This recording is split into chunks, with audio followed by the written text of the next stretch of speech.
charger.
matter how many blings you collect, it never feels like enough.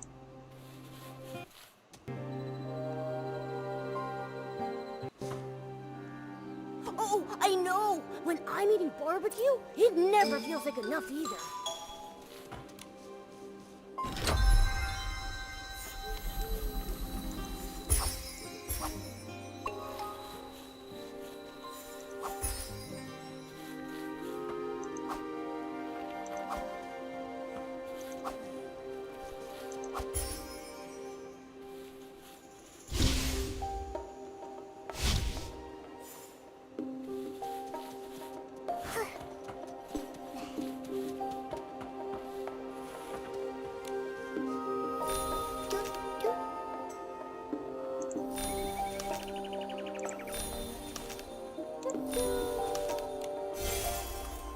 The wind is picking up.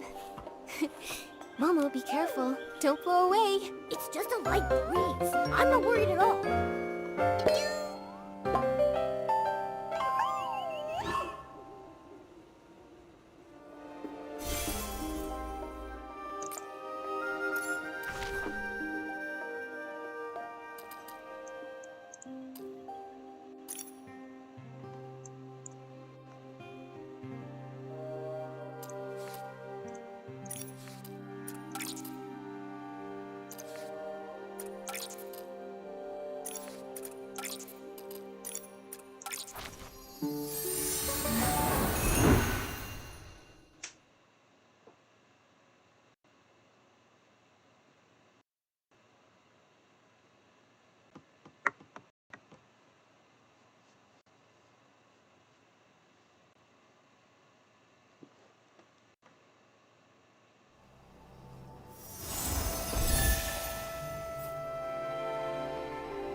Alright, let me get this.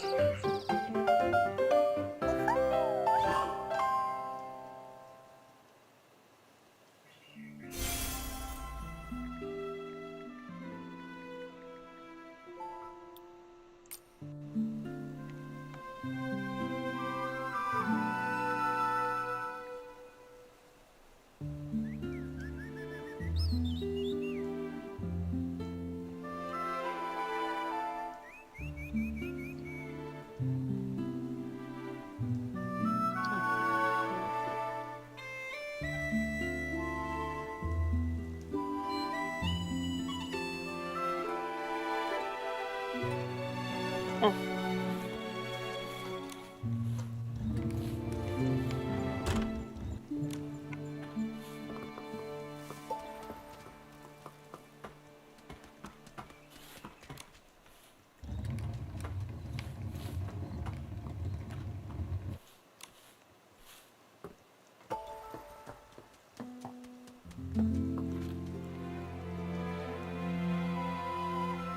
Uh-oh. Shit, I didn't realize you were not supposed to catch it. Oh, fuck. I get a live.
Ah, that was wrong.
Huh. Is that the journal? What are you talking about?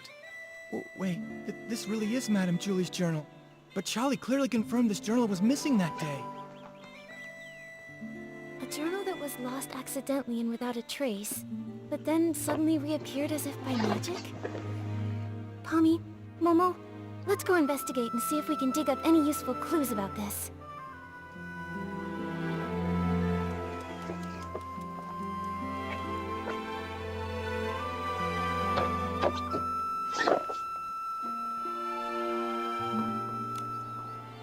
No, I...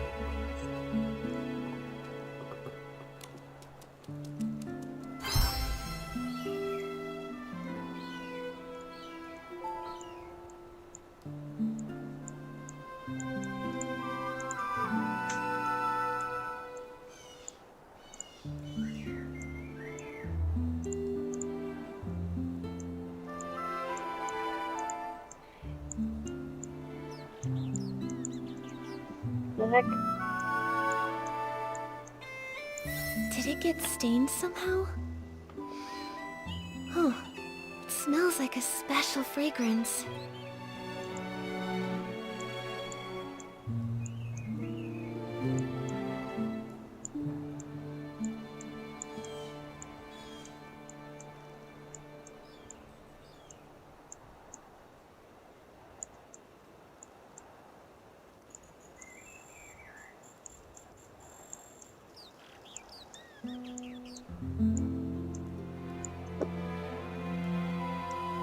Let me open it. These creases are pretty new.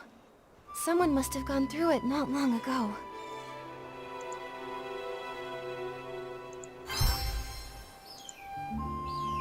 Mommy, do PCs usually read Madame Julie's journal? No! How could anyone be so rude as to look through her personal belongings? In that case, I think these new creases were most likely made by the thief. If they stole the journal to read it, why did they return it? And that stain on it must have been left by the thief too.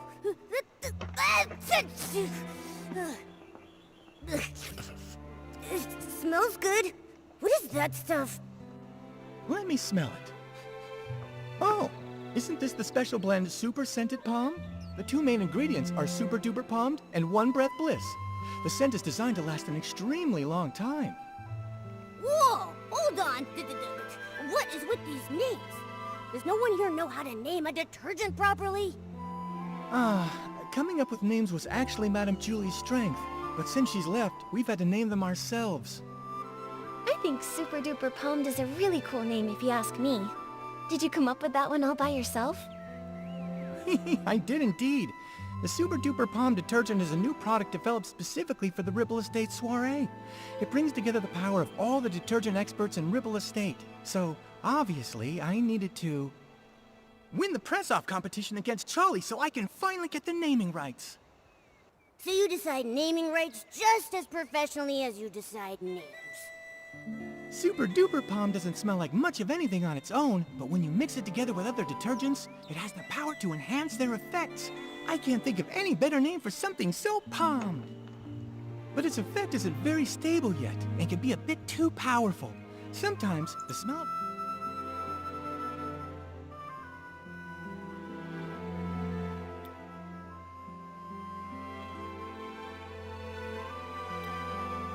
Super Scented Palm Blend will hang around for days and days.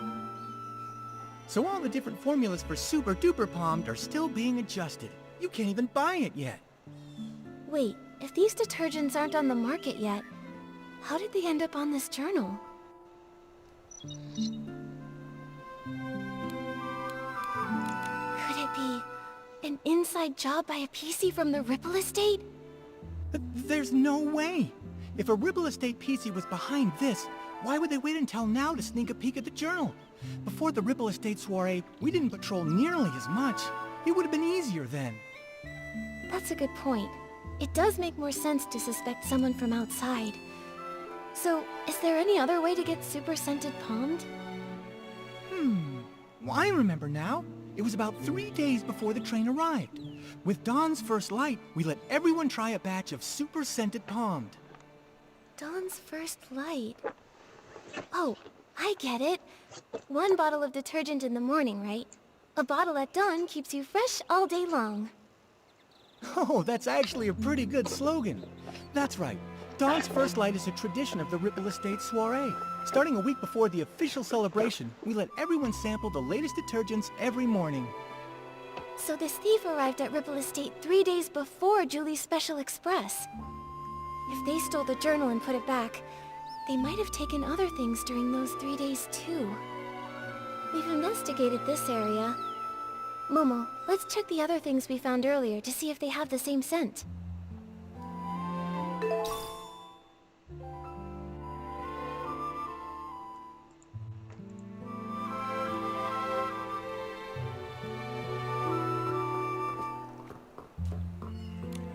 Ooh, this is heavy. Is this Madame Julie's jewelry box? A Super Diva's jewelry box! just as glamorous and mysterious as a pirate's treasure.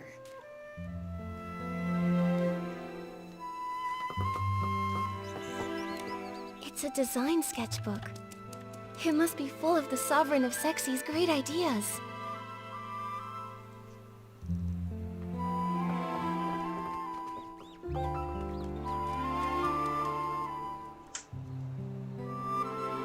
So, the thief stole some other things too. Detective Nikki, any theories? Yes, I have some ideas. But first, I want to ask, Pommy, if you used Super Scented Palmed and then touched Momo, would he have a strong smell too? No way! If picking it up were that easy, the entire Ribble estate would smell like this by now. Really though, I'd have to play Move and Groove with Momo the whole entire night before he'd even get super scented. Then my idea must be correct. The thief most likely...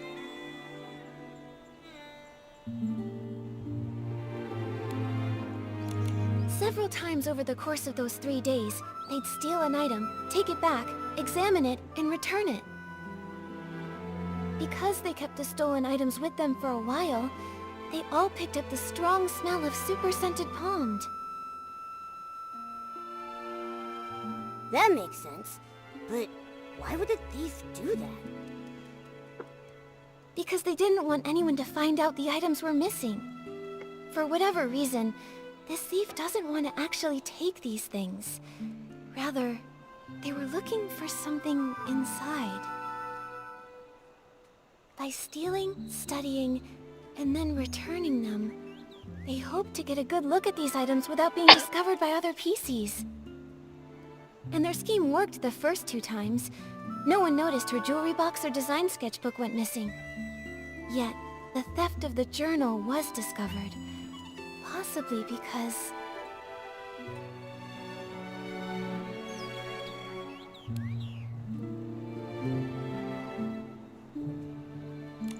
Charlie's more familiar with Madame Julie's things, so she noticed the missing journal. No, only the night patrol route passes through here. That's my usual route. I'd know it way better than Charlie would. You're right. Oh, wait, I've got it. It's more likely because...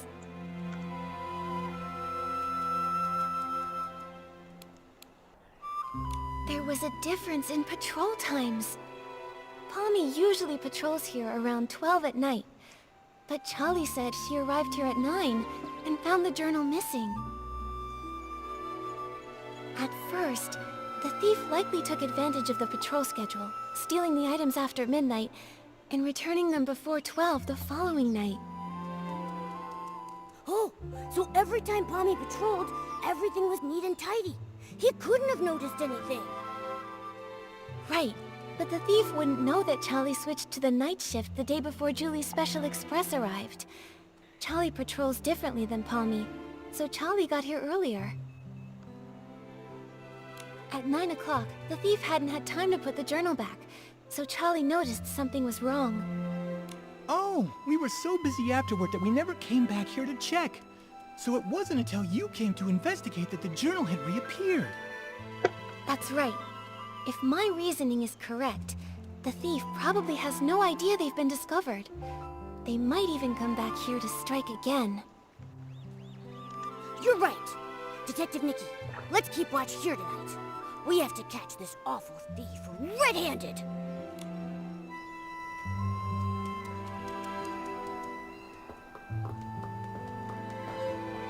When I turn around, I always see... Julie, don't know her. I am just here to see if Ripple Estate's new detergent selection is worth stocking. That's all. Oh, you don't know Julie? Well, that's... It's gotten so late already. Is there anything worth seeing around here? Late. Everyone is usually up at this hour in Sichia, aren't they? Oh, brother. The awkwardness here is palpable. Do you two sightsee this late at night often? We just happened to run into each other. She's visiting Sichia too, so I was just saying hello. My name is Leora. I'm part of the backstage crew for a theater troupe in Sichia. The name's Colleen, the owner of the Nightshade Lounge. If you're ever in Sicia, your yellow friend there can come get a couple bottles on the house. A pleasure, Leora. Miss Colleen. As Deputy Patrol Officer, I'd like to ask some routine questions. So, why are you both out here in the middle of the night? Checking on the local night-blooming berries. As for her, I'm not sure why she was following me. Following you? Don't get me wrong, I just happened to bump into her. Being invited to help with the stage setup for the Ripple Estate soiree was an honor, but this brand new environment, the nighttime routes, open field lighting, there are a lot of challenges. I needed to do some prep work. And the route you planned for the stage just happened to be the same one I was taking. Well, now I'm curious. What kind of berries need nighttime inspections? Sounds like an excuse from someone up to no good. The Nightshade Lounge is open at nighttime. The state of my raw ingredients is more potent at night than during the day. They're both a bit suspicious. Neither one of them has a solid alibi. What do we do, Nikki? Let me think.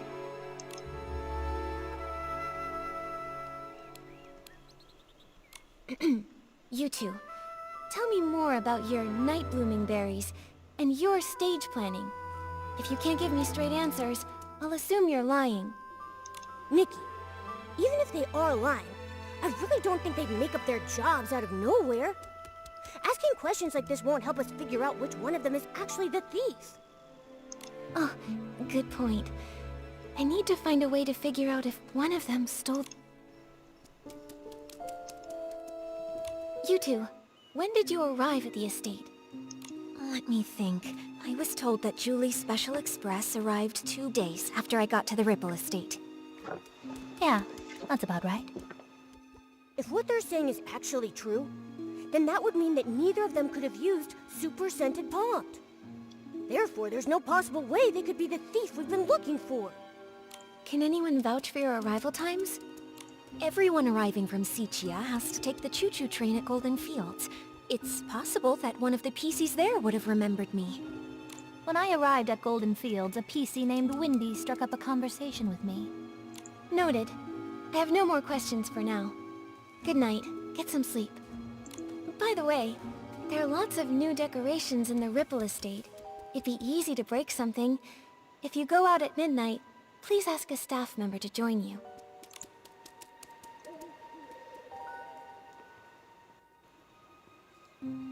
It looks like we should go and check in with Wendy. That way we can be absolutely sure whether they're telling us the truth, or if they might have been hiding something all along. Nikki, let's head to Golden Fields after sunrise.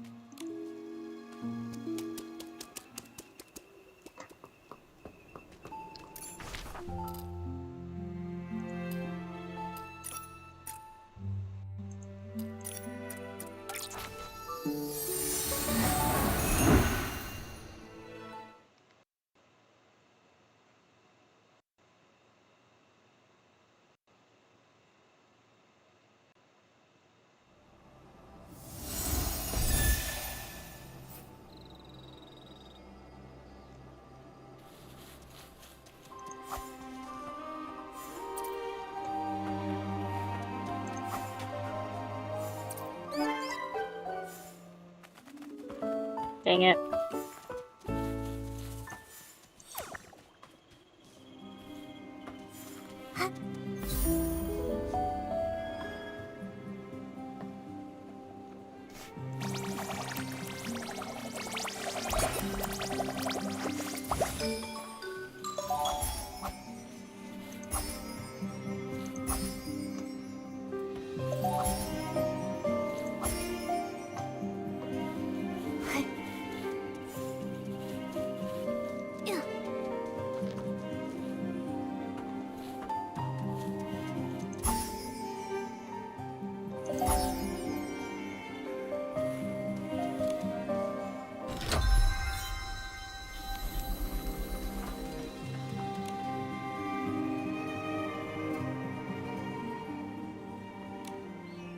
Back then, Mr. Simon told me, "Kid, you've got a nose better than a floof's, and a head more stuffed with ideas than a newsroom trash can.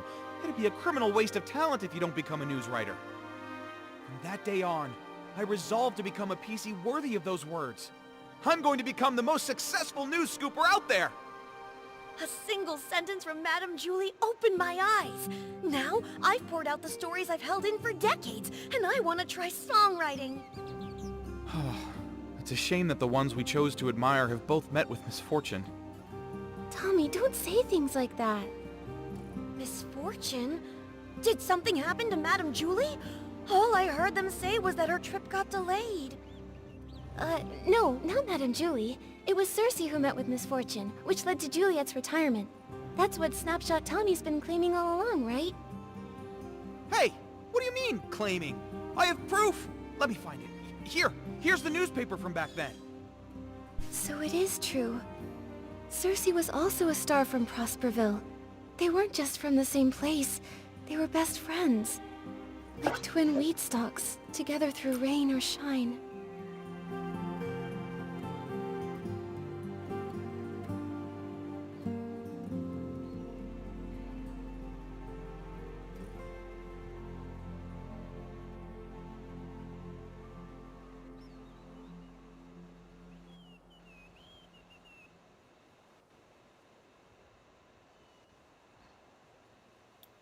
Until one stalk breaks in the storm, lost without a trace. How lonely the other must have been. Madame Julie always truly admired Cersei. When everyone thought Juliet would be the obvious choice for the leading role in As Rain Falls, As Flowers Bloom, Juliet just smiled before pushing Cersei to the front of the stage. Like one stalk of wheat quietly supporting another, helping her stand straight and dazzling. But who could have predicted a disaster that even...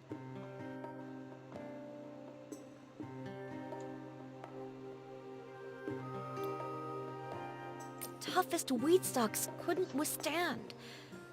Every time Cersei was mentioned, Madame Julie would sigh. Of all the drifting wheat seeds, none would ever grow like Cersei. Mr. Leon knew the both of them too.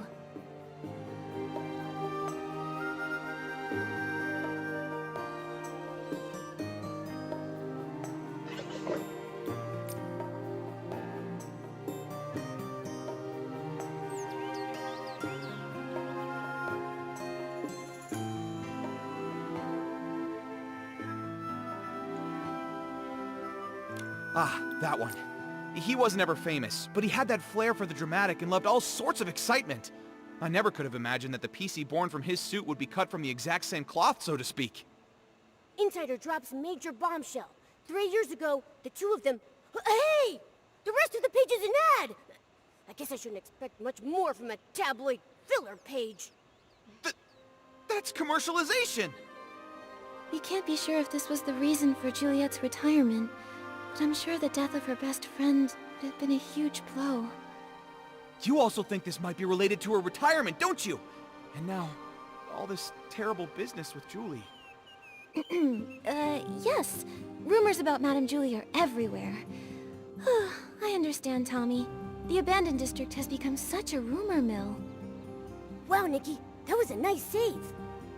So, why not go somewhere else to learn about her and Cersei's past? Pestering one PC over and over won't be as efficient as asking around. Right, Wendy? Huh? I don't mind sharing any of the stories I have about them. It's pretty boring in the field all by myself.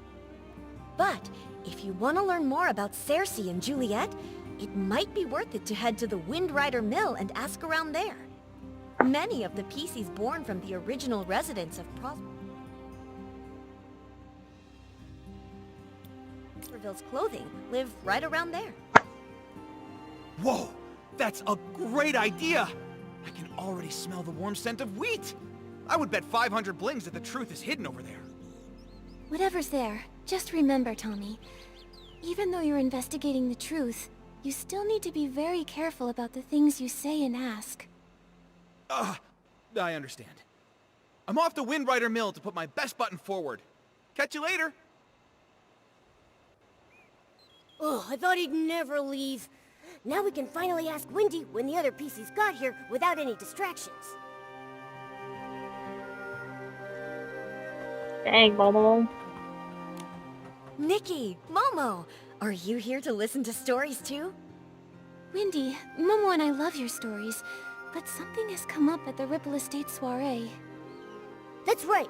A thief has their eyes on some stuff inside the estate, and we're helping Jenny with a secret investigation. Ah, no wonder Jenny said to keep an eye on PCs going in and out of there, and to make sure they don't run off. Huh, ask away. Whatever whispers I've heard lately, I promise to tell you.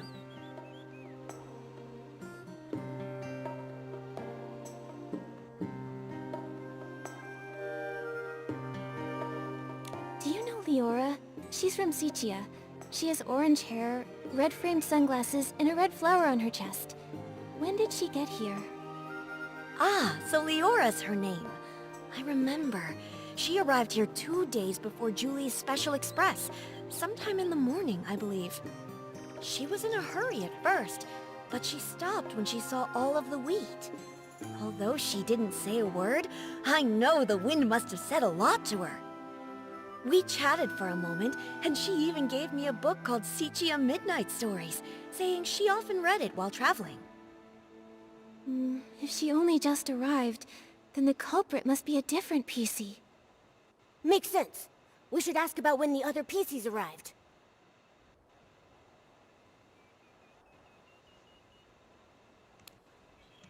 Windy, do you know when Colleen arrived?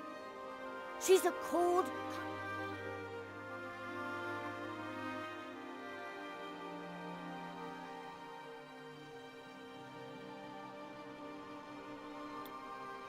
confident PC, who wears a black tie, black gloves, and a small blue velvet hat on her head. I remember.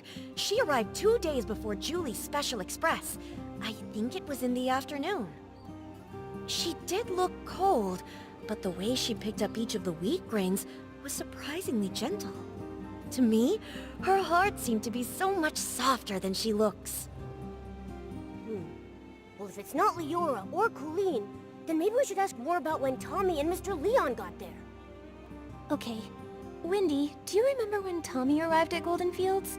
The one you spoke to just now? Let me think. I can't remember the exact time, but I remember that he definitely arrived earlier than Leora and Colleen. As soon as he got here, he started taking pictures, and even asked if I was willing to be interviewed on camera. What about Mr. Leon?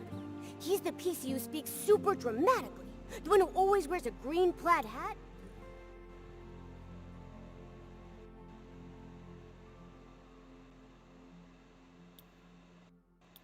And a monocle. Huh. Did I see a PC like that? From your description, he sounds like a very special gentleman. Like he just stepped out of a poster. If I could see the outfit he wore again, I might be able to remember. No problem. I'll give it a try. Every stalk of wheat will try its best to remember Mr. Leon. I just need to see that stylish outfit that looks like it stepped out of a poster one more time.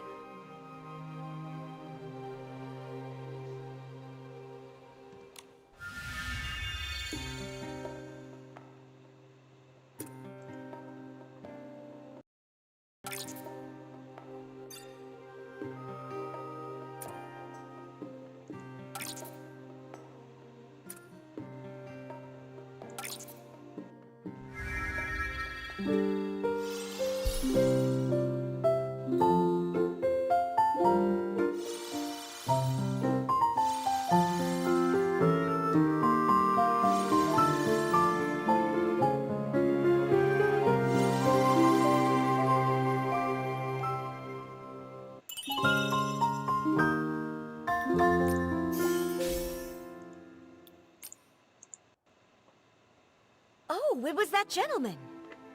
He arrived 4 days before Julie's Special Express. I saw him that night. He looked kinda... not used to our weather. He kept wiping his forehead with his hanky. Tommy had just arrived too. He was snapping photos in the wheat field. When that gentleman saw him, he sprinted away as fast as he could. I'm sure he didn't want to be caught on camera all sweaty and dusty. Hello. Hello.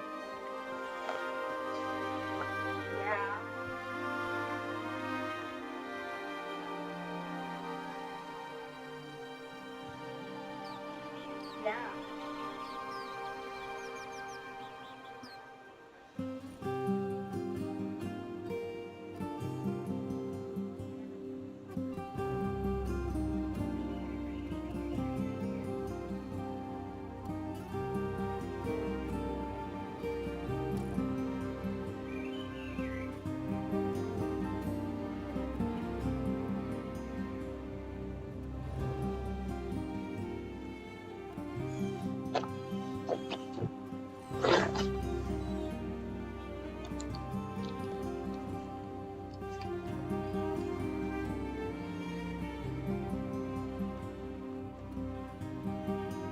Four days earlier, huh?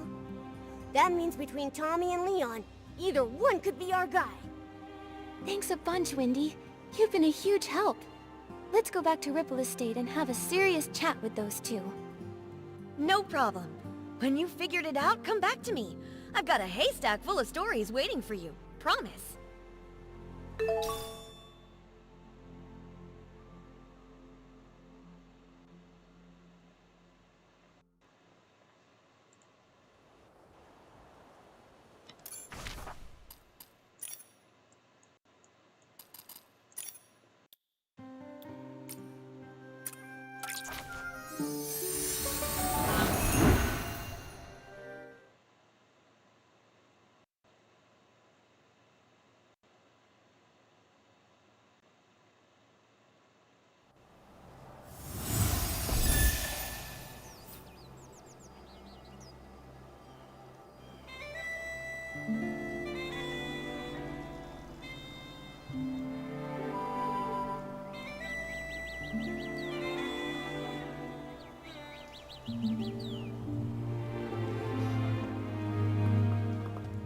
What's happening?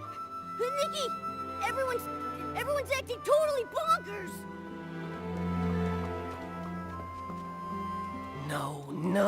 No one understands my experiment. Scraps are crazy things. They can be lifesavers or a proof of death. Will the curtain never rise again? Will we get to experience that era once more? Madame Julie, enlighten me.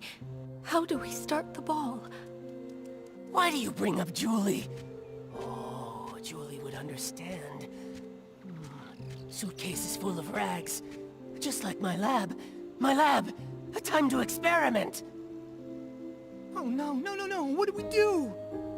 Mommy, what on earth happened here? Who is this Forgotten? And Jenny, what does she mean?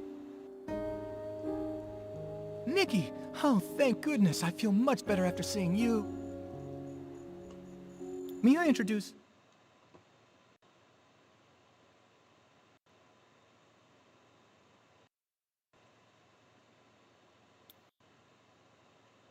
Quirky Gordon.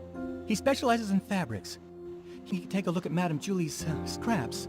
Maybe find a clue or two? I don't know what happened.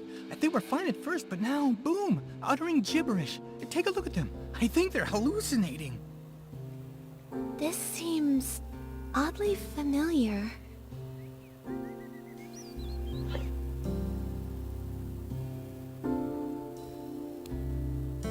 Wait, way back when we fixed the choo-choo train, wasn't old Fanny Packy acting like this too? Right! The Banerjee! He just used that weird detergent Nana mixed up. After that, he started hallucinating like crazy. Oh no, what if something's wrong with Dawn's first light? I was busy getting ready for the Ripple Estate soiree this morning, so I skipped it. When I got here, everything was a mess. Today... Right, Charlie was in charge of Dawn's first light. What happened? Where could she have gone? Oh no. What if someone spiked the Dawn's first light detergent? Okay, Pommy, we've got to fix this. I think Nana once made a PC refreshing detergent. It cleared old Fanny Packy's head right up. That makes sense. I have all the ingredients. I'll start on a batch right now. Nikki, can you help me press these? We've got to be fast. You got it.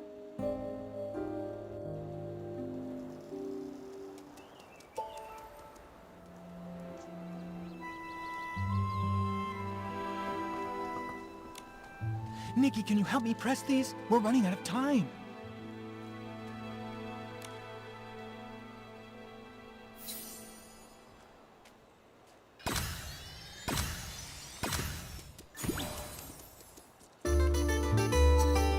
Shit.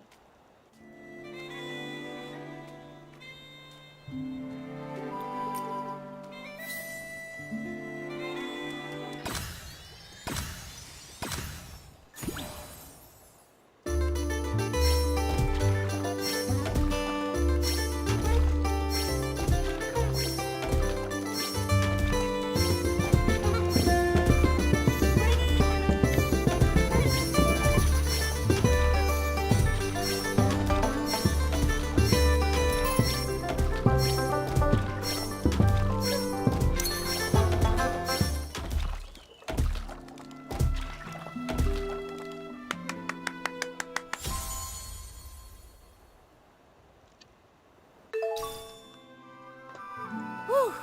Oh, I think that should be enough.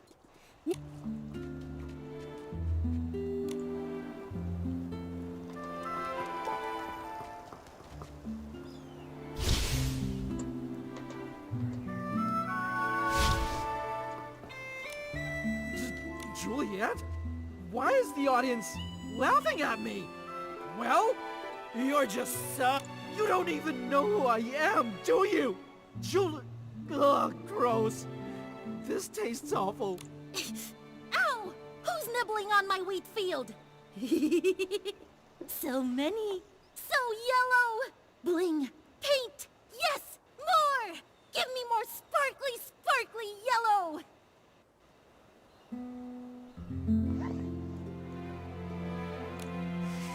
Julie. Looks like it'll take a while for them to bounce back. Momo, let's help the others while they soak.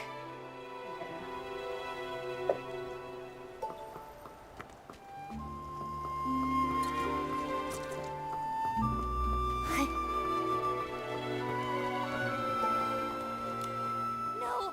Don't go! Why take the risk? Why float so far away? Whoa there! What's this scoop supposed to be? Risky business? Float where exactly? What secrets about myself do I not even know? Well, well. Inquisitive Tommy out-inquisited by another PC? What happened? Come on, spill it. I was hoping to find someone who knows. Breaking news! Julie is missing! Ripple Estate's gone mad! Dawn's first light is driving PCs bonkers! Every hallucination hides a story. And a stranger. But this stranger's not doing so well. I'd better get them to a doctor before investigating my next big scoop. Don't worry. Tommy's already whipped up some detergent that can refresh PCs. I'll take it from here.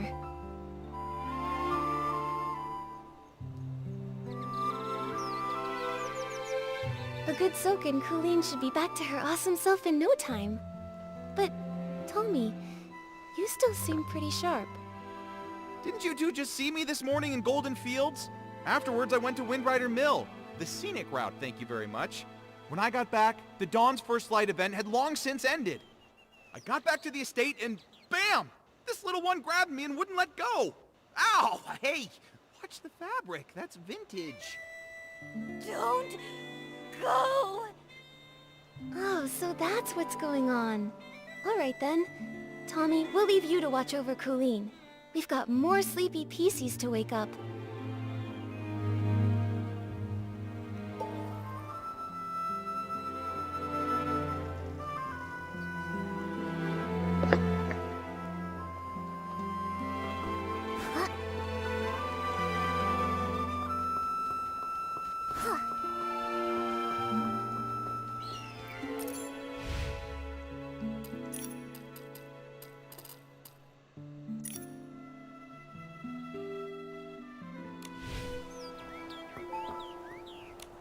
The 18th detergent.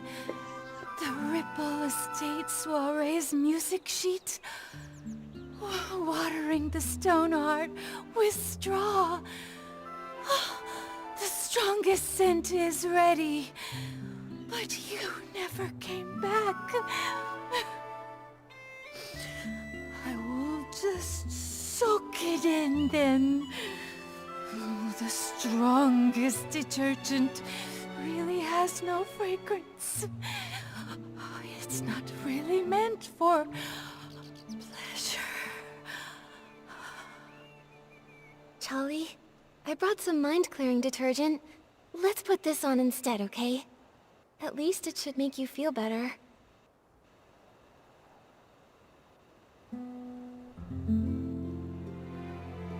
This is my 18th detergent. Who's there? Huh? Nikki and Momo. By the Silver Gale. Sorry, I totally lost it. What's wrong with me? What happened? It looks like the Dawn's First Light detergent went bad. Lots of PCs got poisoned. How are you feeling now? Thanks for asking. Oh gosh, I feel absolutely terrible. I made certain I was especially careful with today's Dawn's First Light. The recipe, the testing, bottling it all up. Every step was perfectly meticulous. Oh, if Madame Julie saw all this... Don't blame yourself, Charlie. If Madame Julie were here in this moment, she'd say, constantly doubting your own ability? That's not how a true savorist behaves. There's been so many recent cases. Maybe the poisoning of the detergent vintage was the culprit's doing too. That makes sense. Charlie, think carefully. Has anything suspicious happened lately? Oh, hang on a minute. My brain's a mess right now. The detergent that was tested this morning was mixed last night.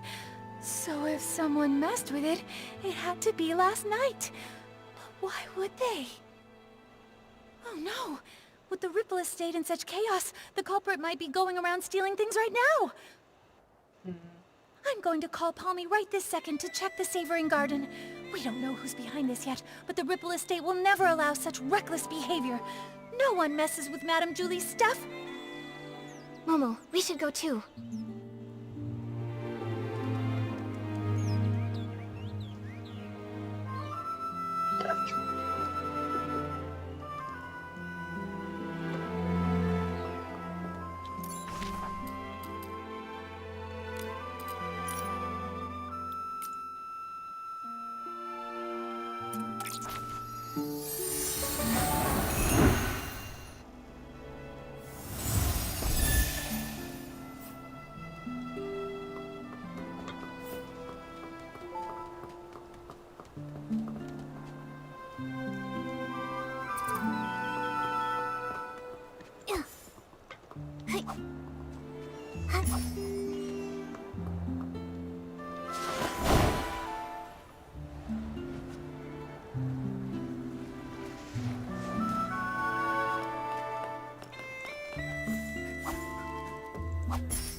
There you are. I'm so glad to see you both.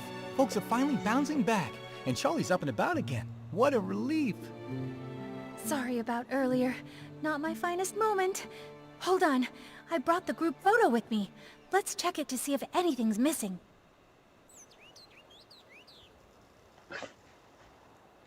No problem. I can take a look now.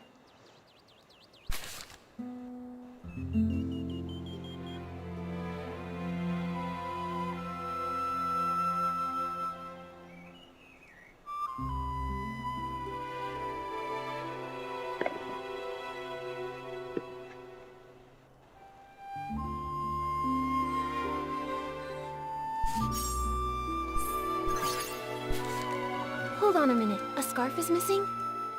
Huh. I don't remember seeing it during our last investigation. Did it get stolen? No way. If something had been off, I definitely would have noticed. Let me double check. This scarf. I don't think it's even part of Madame Julie's collection. Huh? I'm not seeing it on the list that Palmy gave me, and I'm fairly certain I didn't see it on the day in question. Palmy, did you see it? I really don't know. I make sure to count Madame Julie's stuff on every patrol, so I'm positive nothing's ever gone missing. But if something brand new just showed up, I wouldn't have caught that.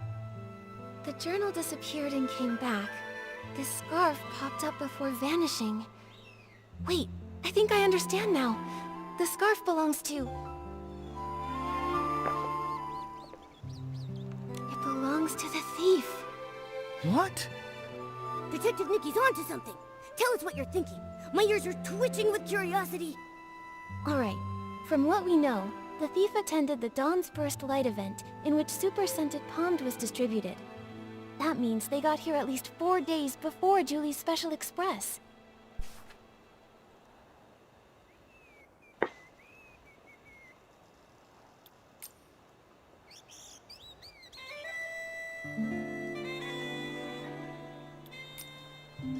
They probably... to steal Madame Julie's belongings. Then, when they got here, they figured out Pommy's patrol pattern and midnight rounds. During the day, the area is too crowded with staff and guests, so that means there's no chance to dig around unnoticed. So, they waited for nightfall to strike. Right. After Pommy's patrol, maybe around dawn, the thief stole Madame Julie's journal. They made sure to return the journal before Pommy's next check. No one even noticed. But after handling the super scented Pommed, the stolen item picked up that signature scent.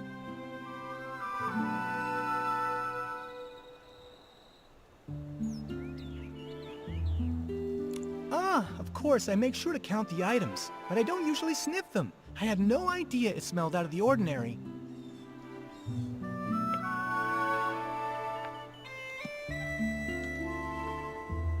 Even if you had, who would care? Everything was technically still there, right? Then the thief came back to steal a second item this time, and tried to do the exact same thing again.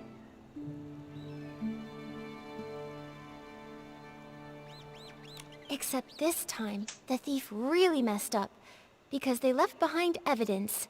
This scarf. Except, you take your duties seriously, Pommy, and always check all of Madame Julie's things. But I'm sure extra items can be pretty hard to notice sometimes. That's how they got away.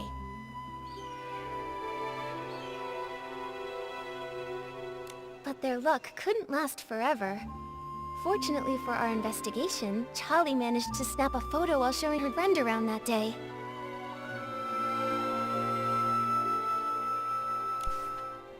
And thanks to that, Charlie ended up on the night patrol, which led to the missing journal being discovered.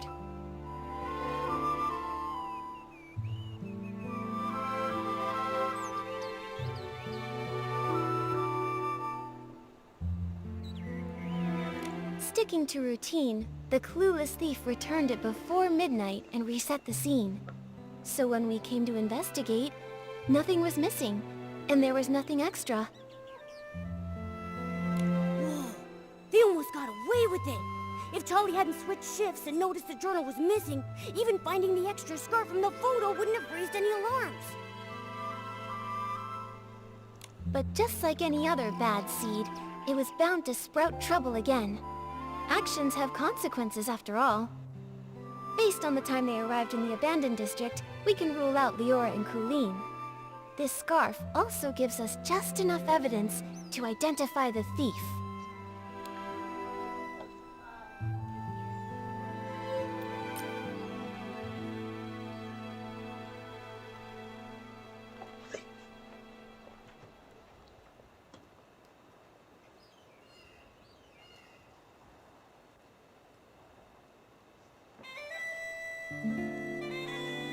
Mr. Leon. No way! That annoying PC? He'd hang around me all the time! Ladies. I'm positive he wasn't the one wearing that scarf. Let me think. It was Tommy. I remember now. When we first met at the train station, he had this exact scarf tied around his camera.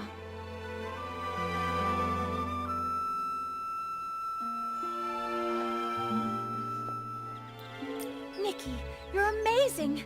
We would have been totally fooled without you. But why would Tommy do all this? There's only one way to find out. Momo, let's go have a little chat with Tommy. Oh, I saw him, over by the platform. From the moment everything went sideways, Cooling's had him cornered. I'm going in too. Let's catch him.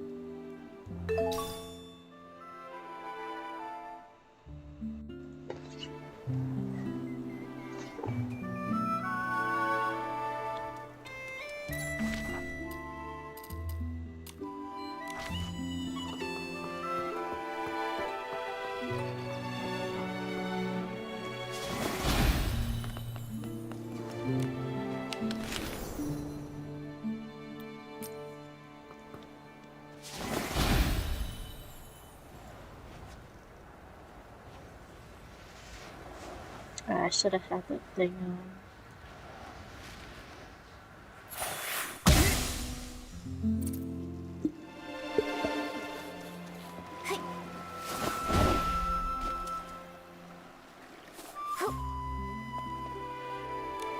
Hey, Colleen!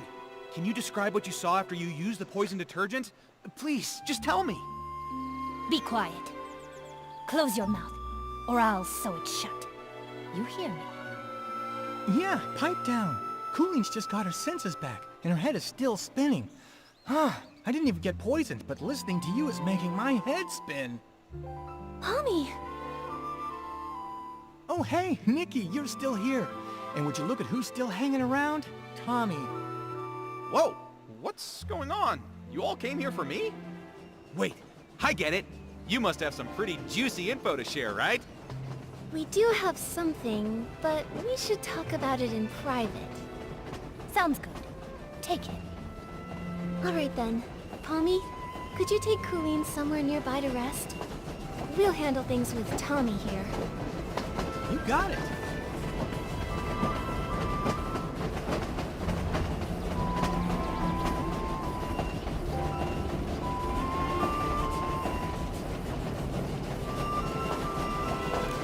Now then, Nikki, what did you want to ask? Don't worry, if you agree to an exclusive with me, I'll spill all the beans you want. Whatever, you name it.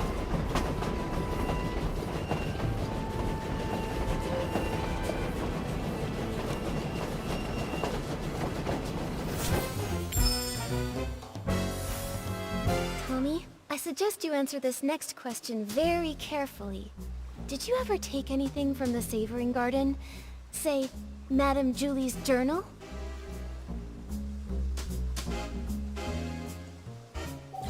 What? Why would I take anything from her?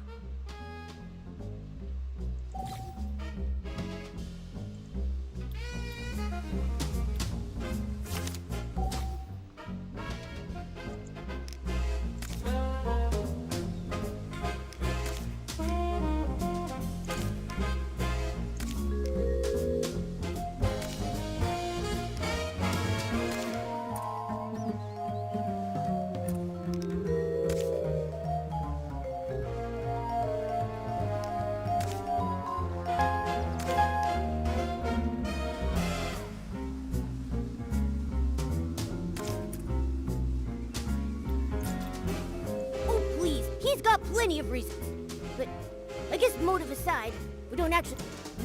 What? Why would I take it? I don't see how any of this has to do with me. Nikki, I may not write the crime column, but I know a thing or two about the law. Slander is a very serious offense, you know? What? Why would I take anything from her?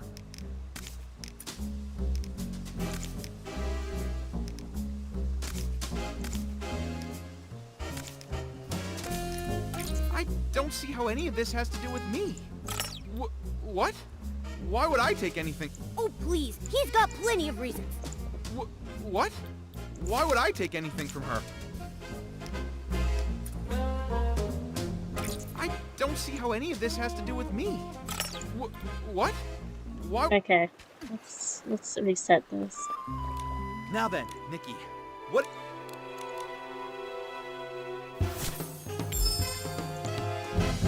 Tommy, I suggest you answer this...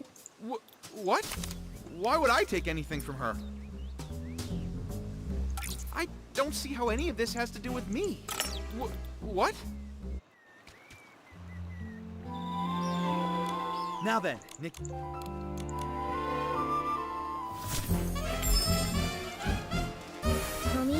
suggest you answer this next What? Why would I take anything from her? I don't see how any of this has to do with me.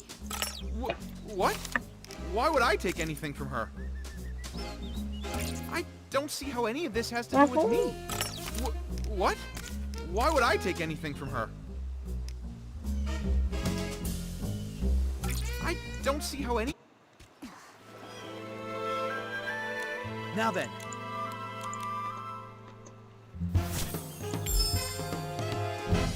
Tommy, I suggest you answer this next question. What? Why would I take anything from her? The Sabering Garden? I've never even been there.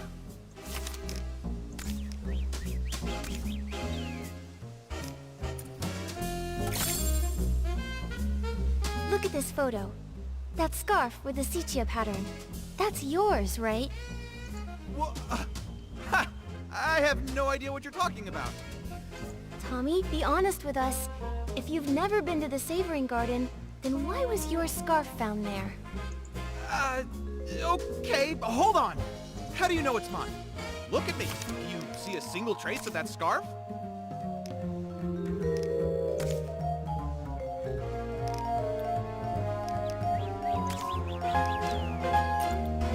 I told you, I've never been to that place before. I don't know who Julie invited last time, what snacks they served, or what palm-scented detergent they used. I don't really care.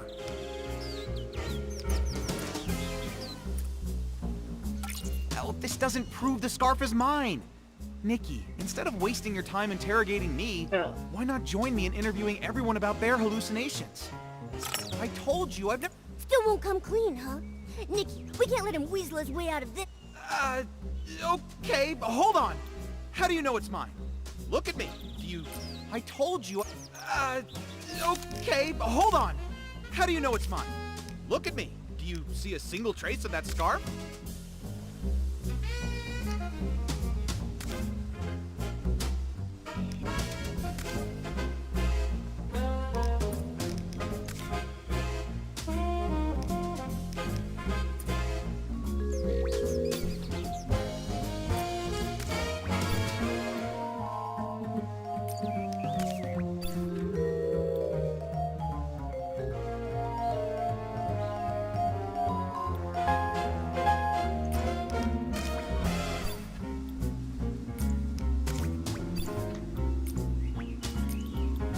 I told you, I've never been to that place before.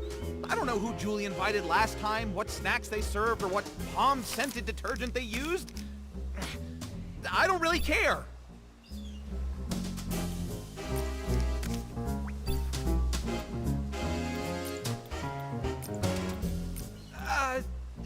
Okay, but hold on. How do you know it's mine? Look at me. Do you see a single trace of that scarf?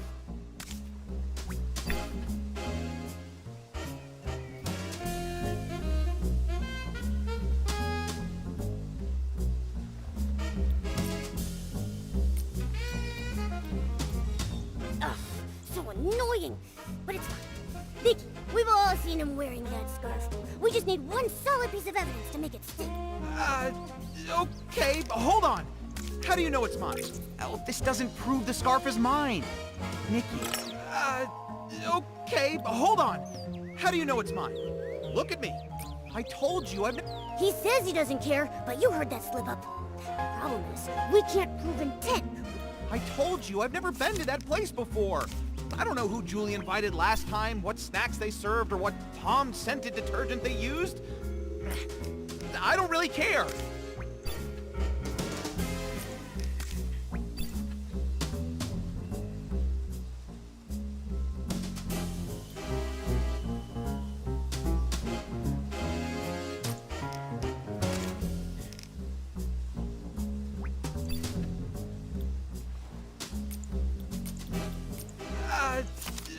Okay, but hold on. How do you know it's mine? Look at me. Do you see a single trace of that scarf? We saw that you were wearing that very scarf in your latest promo shot, Tommy. Do you have anything to say for yourself now? This photo. Look, the scarf.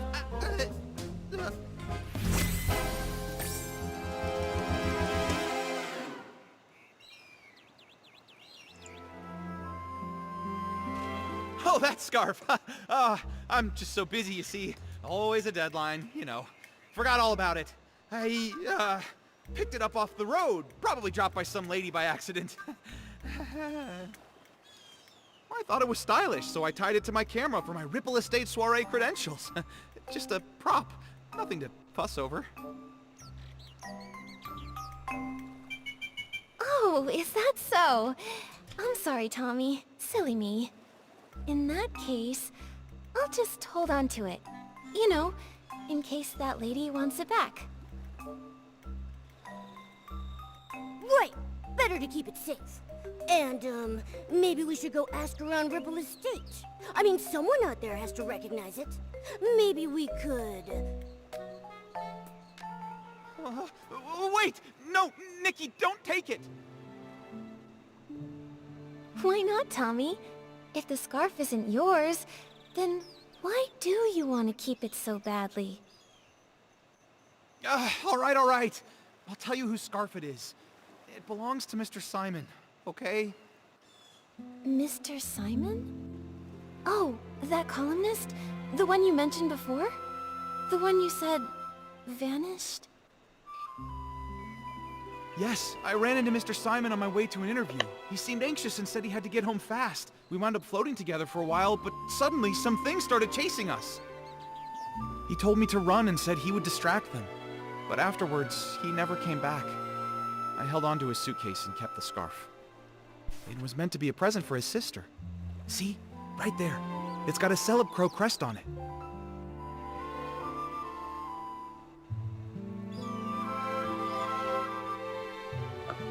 Apparently, the two of them raised one of them together.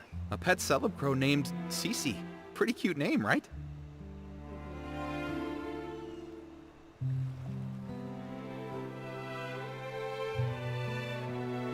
If he never came back for it, then Mr. Simon might really be gone.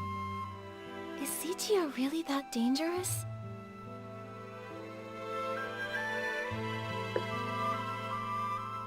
Oh, that was, what, a century or two ago? Columnists are always digging into secrets, so we're bound to have a few enemies.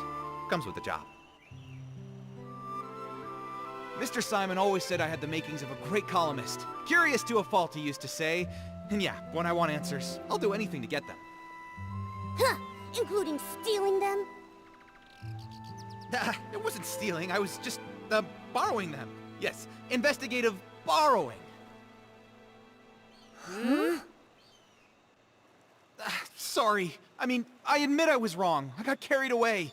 I wanted to write the perfect story. I heard the estate never lends out Julie's things, and I let the pressure get the better of me.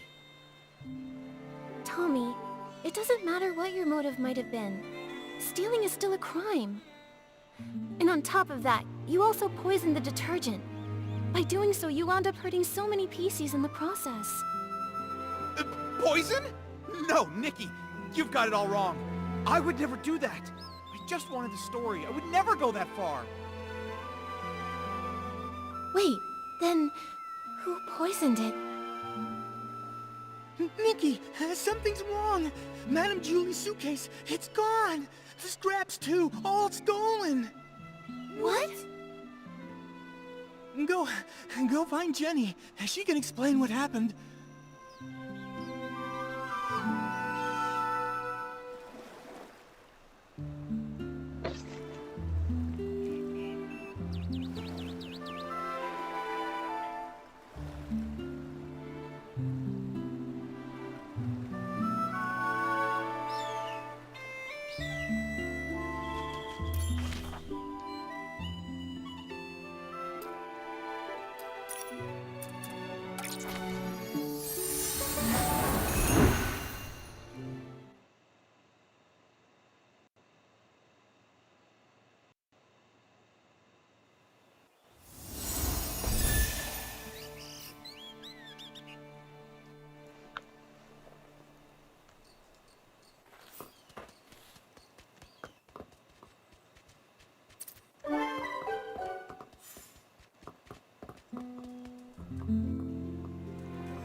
Right before Dawn's first light this morning, Squeaky checked the room, and the suitcase was still there. Which means... that someone must have stolen it while everyone else was having hallucinations. Nikki, I heard you were able to catch the journal thief. Any luck with the questioning? Once Detective Nikki stepped in, Snapshot Tommy buckled under the pressure and confessed to everything.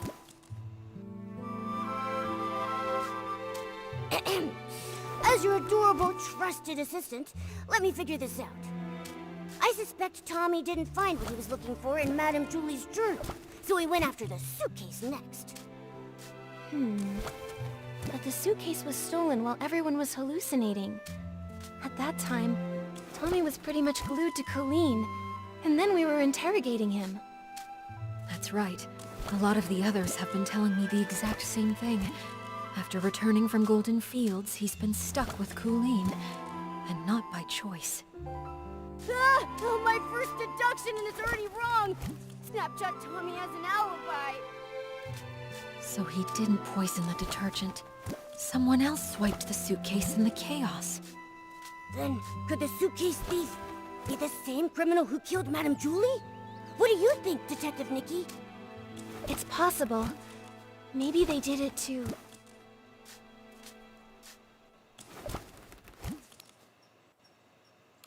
maybe the killer was worried they left some evidence on the suitcase that linked them to the crime. So they went back and stole the suitcase themselves. Well, good thing we took those detailed notes earlier. Jenny, do you have any updates from the investigation along the choo-choo train line? Unfortunately, we only found some stray stalks drifting with the current. Based on the wheat's general direction, we confirmed the culprit passed through the Ripple estate. I also asked a team to analyze this morning's Dawn's first light bottle for any abnormalities. We should have the results soon. Jenny, are you okay? I'm afraid I haven't fully recovered just yet. I still get dizzy sometimes. I can't always tell dreams from memories. I'm not in my peak form right now. I'm truly sorry. Don't be sorry. Please take care of yourself first. The others probably also need time to recover from the detergent's effects. You should get some rest too, Nikki.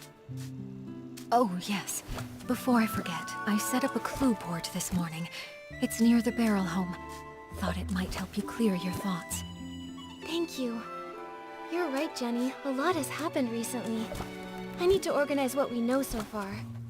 Momo, let's head over to the clue board and check it out.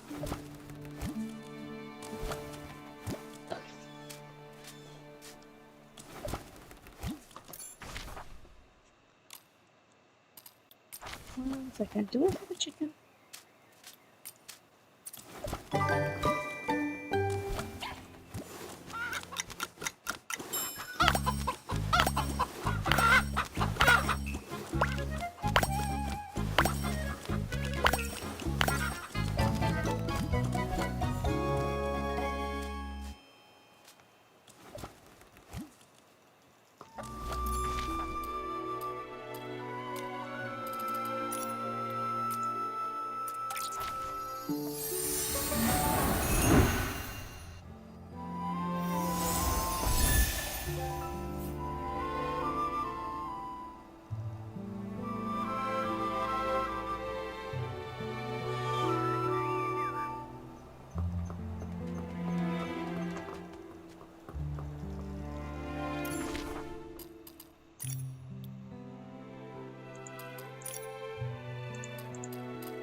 Whoa!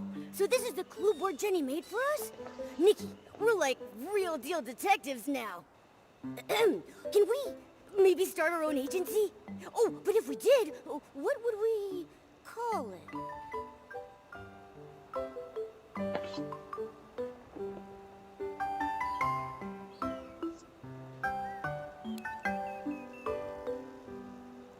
Mysterious names are the best.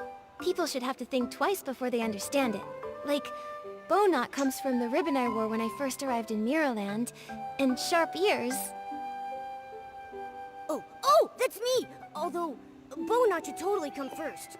You're Detective Nikki, and I'm your pointy-eared assistant. Yeah, I like it a lot! It's got a nice ring to it. So, Detective Nikki, what's our first mystery? A lot of the crimes happened in the abandoned district. Let's lay them out now.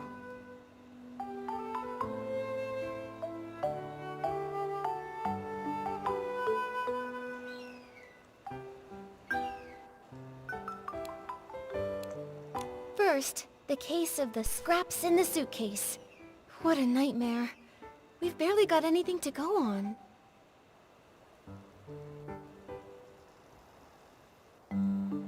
The only thing Jenny found was a few floating strands of straw. Whoever did this covered their tracks well. Ever since that suitcase showed up on the choo-choo train, the estate's been filled with chaos. Do you think everything ties back to that? I do, but there's really no point chasing shadows without any more leads, though. Maybe we should tackle another mystery for now? Don't forget our other cases.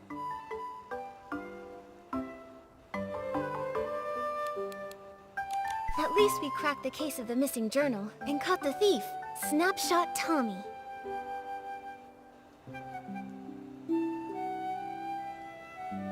Yeah, he may have handed everything back, but come on. Stealing is stealing. He better be writing the world's longest apology letter. In ink. With his tears! Brilliant, Nikki! That deduction was perfect! Please tell me the juicy details again. I have officially compiled all my brilliant deductions into one tidy little case file for us to reference.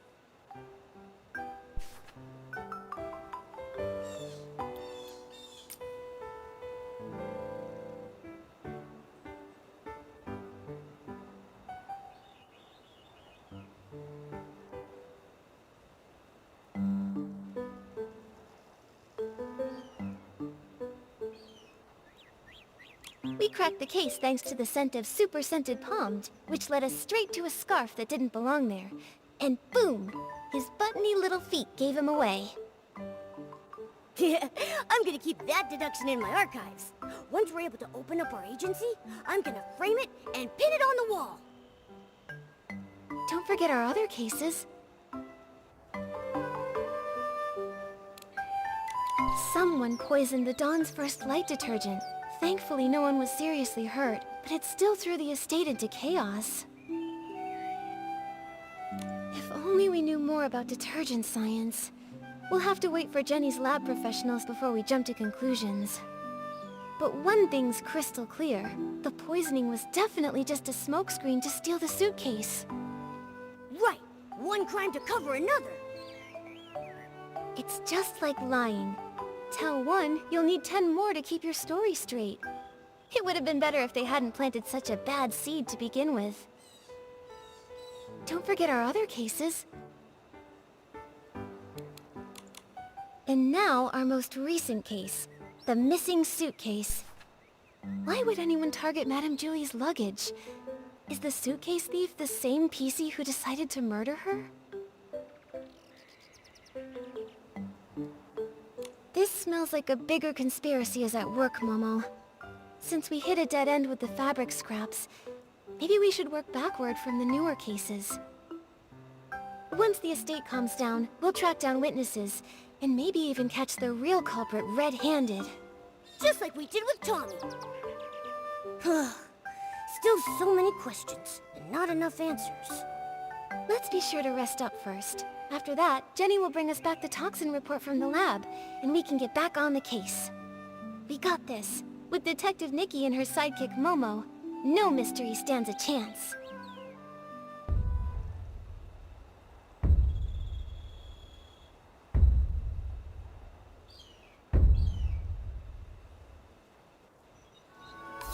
Hey! Ripple Estate sounds so lively again.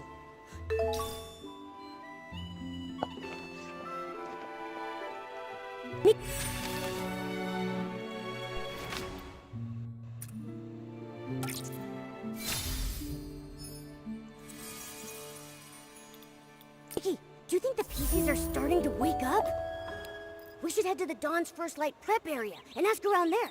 We need to find out exactly what happened that morning.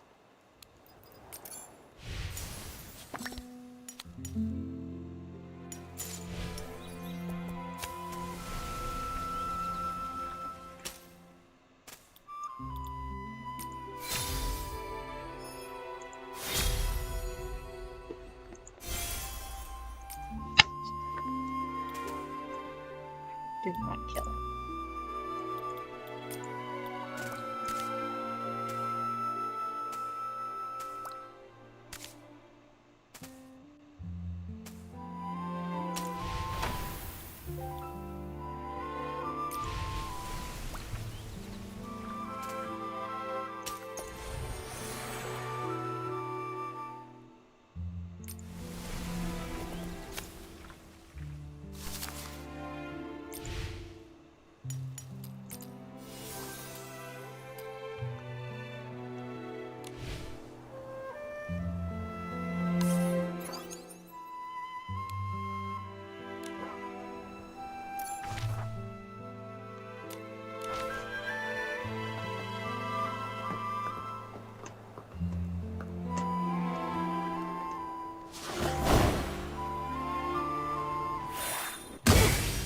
Who would do this to the Silvergale Wreath?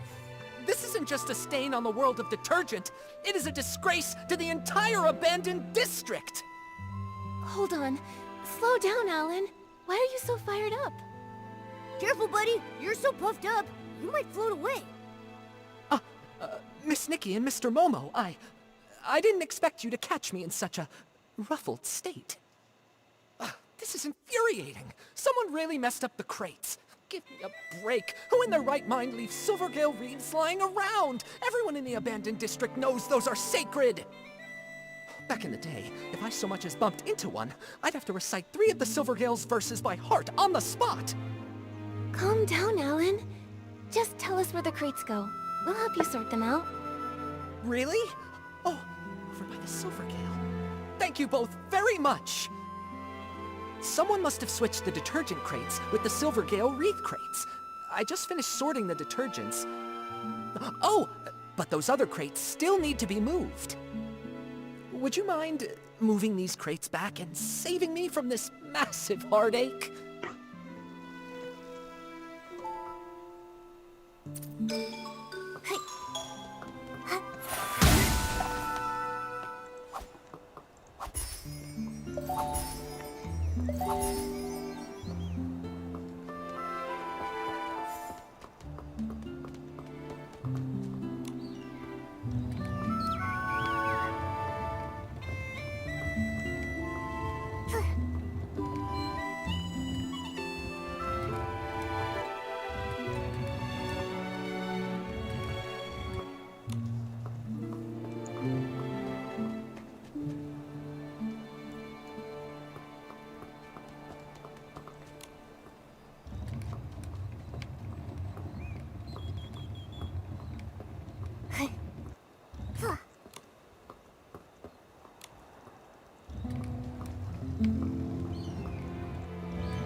Yes, perfect!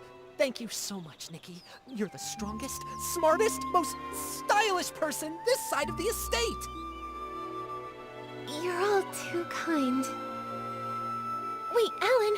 Actually, I need to ask you something. The Poison Dawn's First Light detergent. Did Jenny's team find anything?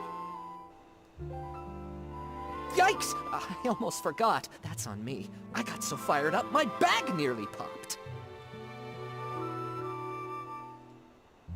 But yes, it turns out the saboteur mixed up Super Duper Palmed, One Breath Bliss, and One Wash Fresh. It was a total disaster.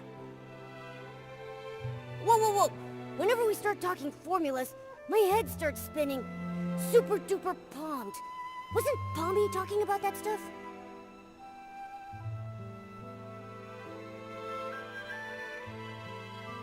Here, I just finished updating the usage chart. Take a look. It should make more sense. The colors are just for identification, not the actual detergent color. Don't sue me, all right?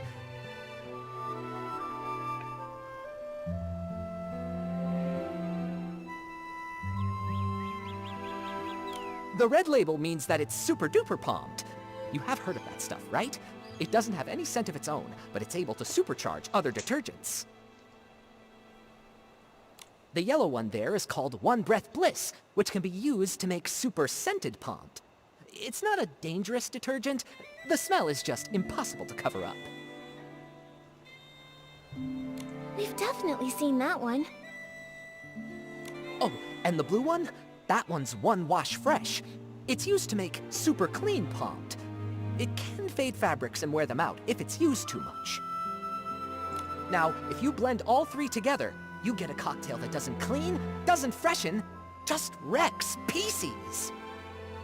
It, causes severe hallucinations, so it's called totally not palmed. Yup, I just checked the inventory, and several bottles of Super Duper Palmed were emptied out. And the amount missing matches the dose used. They used what was already here. Nothing from the outside. Catching this culprit just got even harder. Tell me about it. At first, I just figured that some brand new, barely trained worker had just messed up the crates. But I looked into it, and the shift logs were clean. That's when I realized someone did this on purpose. The thing is, we've warned people not to mix the three, loudly, repeatedly. Who overheard us and chose to poison people? We still don't know. Wait, the work log wasn't messed up by the workers. Oh, I just realized. One more thing's out of place.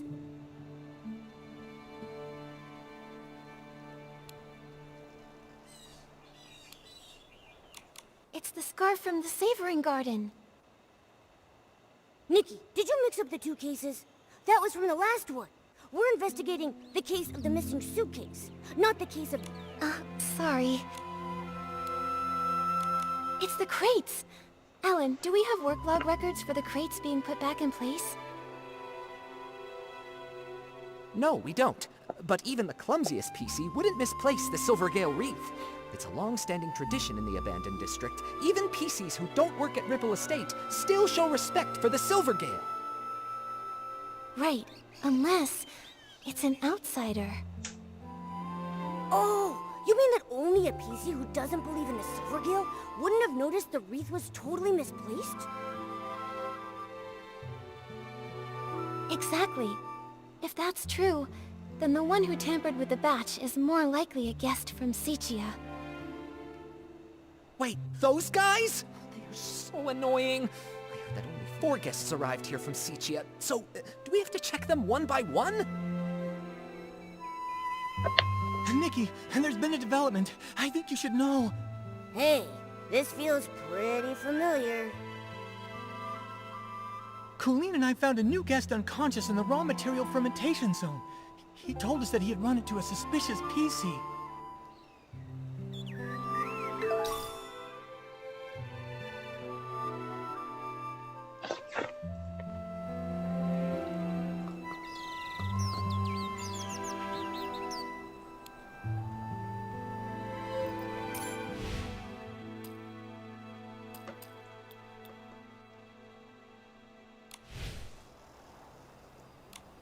Tommy, what happened here?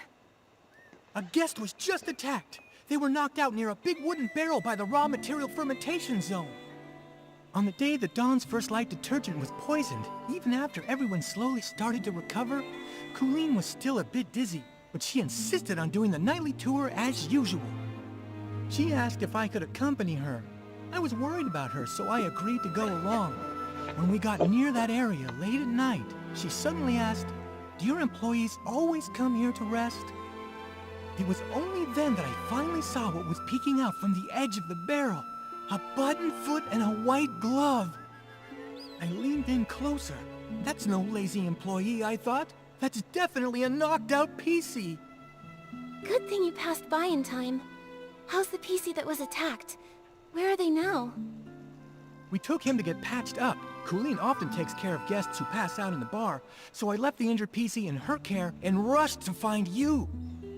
He's woken up now, and he said he's a talent scout from Sichia. He's probably the kind who hunts for big stars like Madame Julie. Ugh, all these poisonings and attacks. It's just such a headache. Detective Nikki, only you and your sharp deductions can catch the culprit. Please, we're counting on you. Don't worry, we won't let you down, Pommy. Could you take us to see this new guest?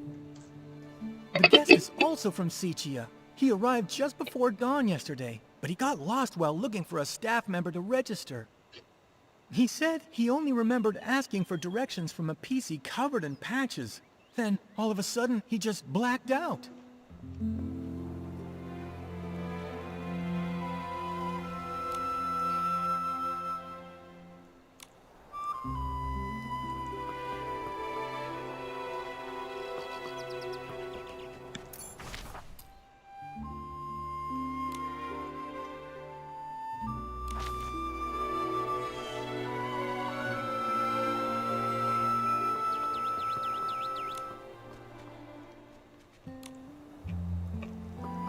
The heck?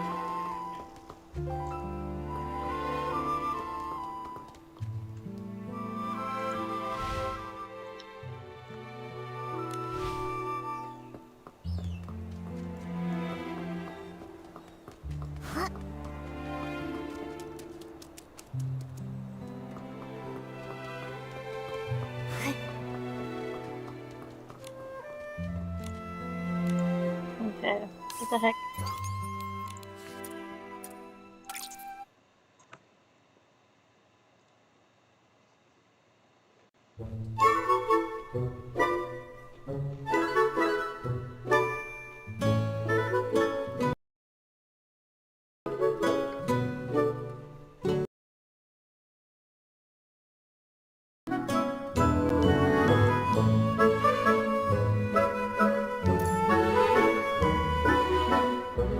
I wish I was dead. Milo, it won't come true. Talk to her. Love is a joke with no punchline. Or she's gonna drown! On the bright side, you've already got the bloating part over with. Like me, your only crime is enthusiasm. I am so in the mood to party hard. Je peux me taper. I have a problem. Time will pass, we will die, our hair and nails will continue to grow. What? Another lab will be fun? Jasmine, he's getting awfully fruity. He's got to get some sleep. You could run, Susie. I wish I was dead. Look, I've been a big fan of platformers basically my entire life. I'm also a big fan of really cute games. That's why I've been incredibly excited for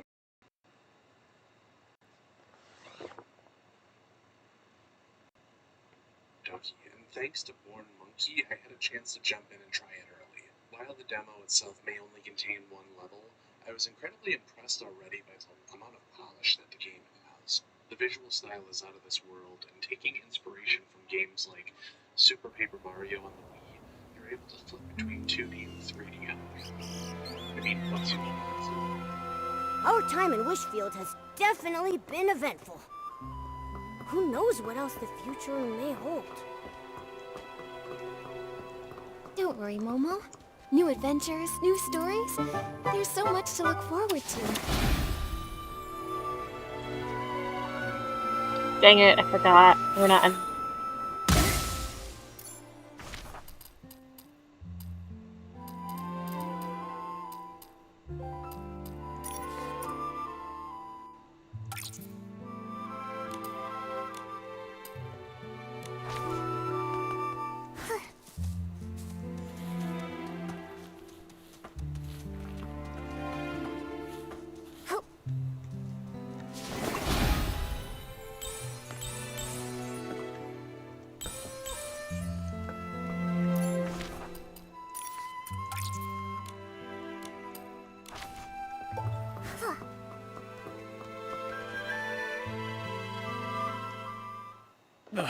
That was brutal.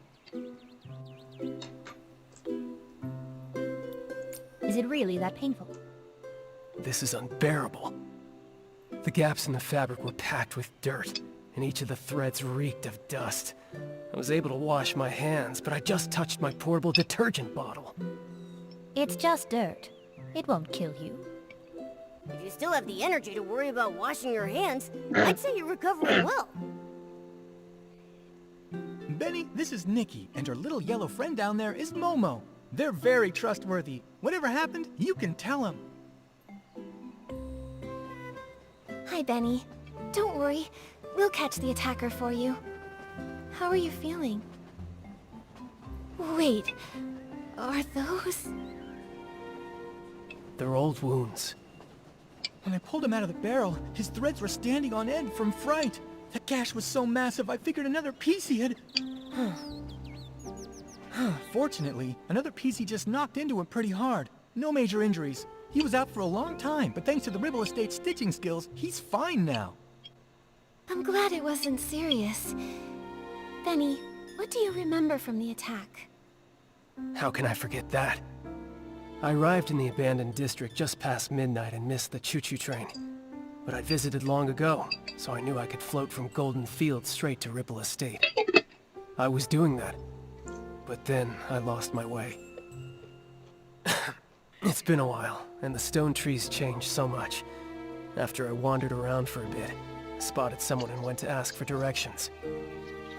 Did you see their face clearly? Just one glance was enough.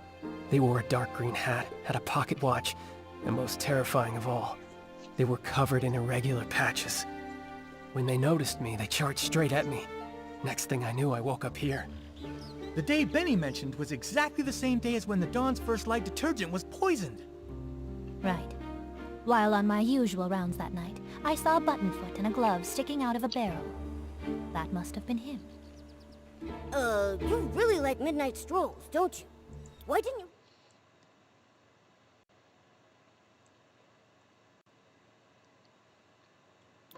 report what you saw? I figured it was just a Ripple Estate PC taking a nap. Running a detergent bar, I see guests lying around all the time. I don't have the luxury to fuss over each and every one. Who could have known they'd been unconscious there all day? That makes the mysterious Patchy PC look like a pretty suspicious character. Colleen, Pommy, have you seen this PC around? Of course not. A PC covered in patches. That only really happens in Sichia's ghost stories. I've been patrolling lately. I haven't seen any PC that scary. But I did ask Wendy. She confirmed to me that Benny had arrived in the abandoned district that evening. She also informed me that later on, she saw a strange-looking PC dart past. She couldn't stop them. A new attack? A new suspect? Looks like we've got another mystery to solve. Let's check out the place where Benny was attacked. We might find some clues pointing to that Patchy PC. Let's also check the scene of the missing suitcase. The PCs should be up by now. We can ask them what they saw. Detective Nikki, where would you like to start? I'll stick close behind and be your trusty assistant.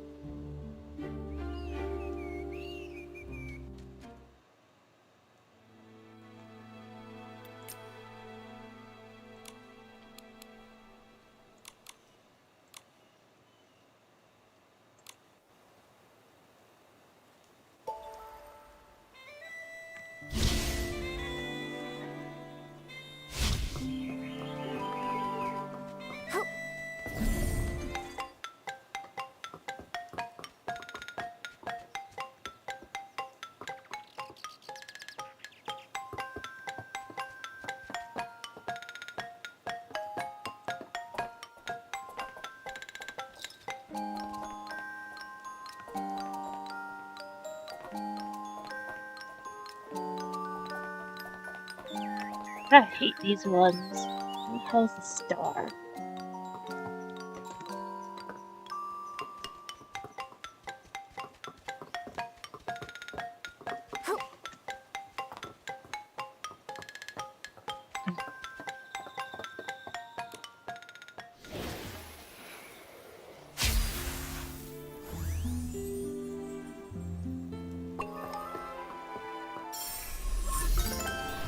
The wind is picking up. Momo, be careful. Don't blow away. It's just a light breeze. I'm not worried at all.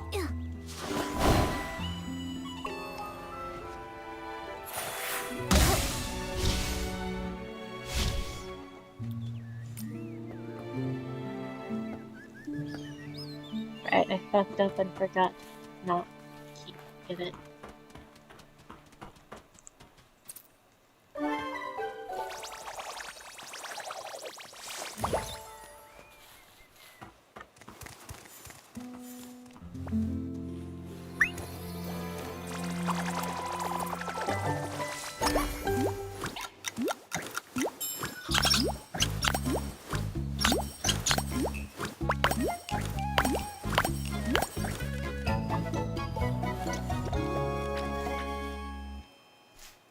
This place is far from the Ripple Estate's main boulevard.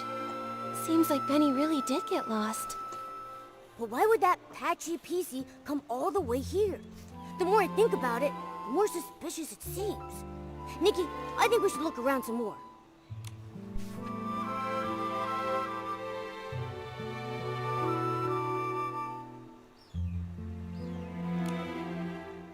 Whoa, such a packed schedule. A PC this good at managing time is bound to succeed at anything. But Momo, don't you think there's something odd about this schedule? Oh yeah, Benny is taking baths way too often. He's gonna scrub his fabric thin. Right? Last time I saw him, he was cleaning himself too. He's always carrying detergent. But what really catches my attention is that Benny keeps scouting for new talent, yet never schedules meetings with companies or makes time to give them resources. So then, could it be that he doesn't have a single signed artist? I think so too. Benny's career seems not to be going very well.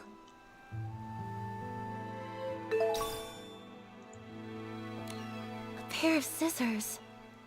The attacker must have dropped these. Scissors?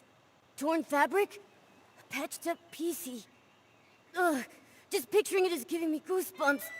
Thank goodness Benny was only knocked out.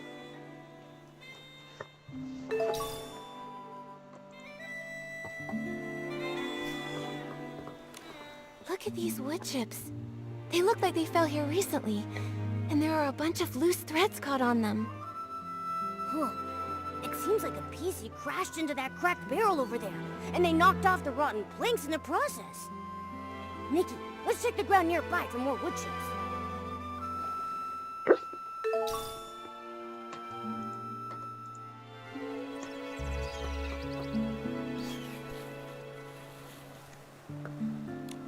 Hey, looks like the culprit used this wooden stick to knock him out. Let's hang on to it.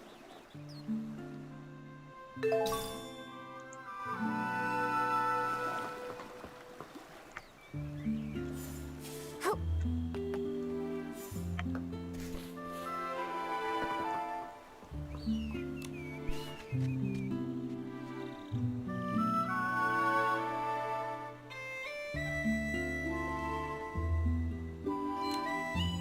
The materials in the fermentation zone have been normal lately, and Alan's analysis confirms it.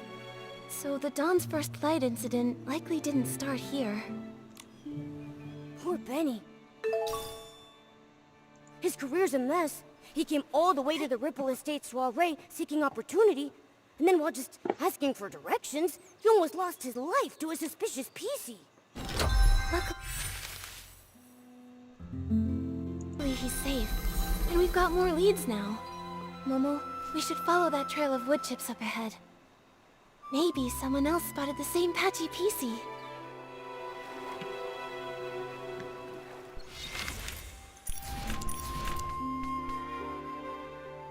Ah, I have to make it! Oh wait, nope.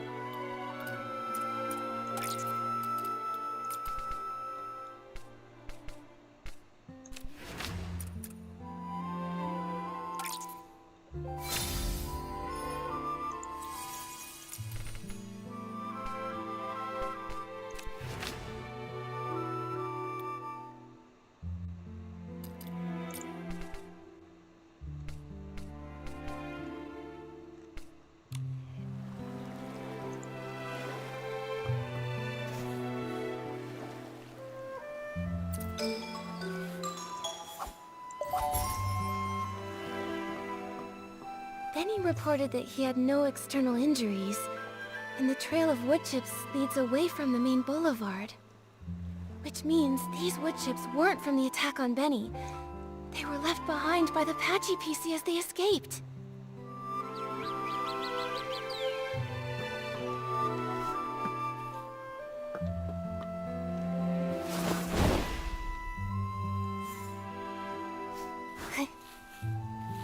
Probably the outfit.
Okay, I don't like it.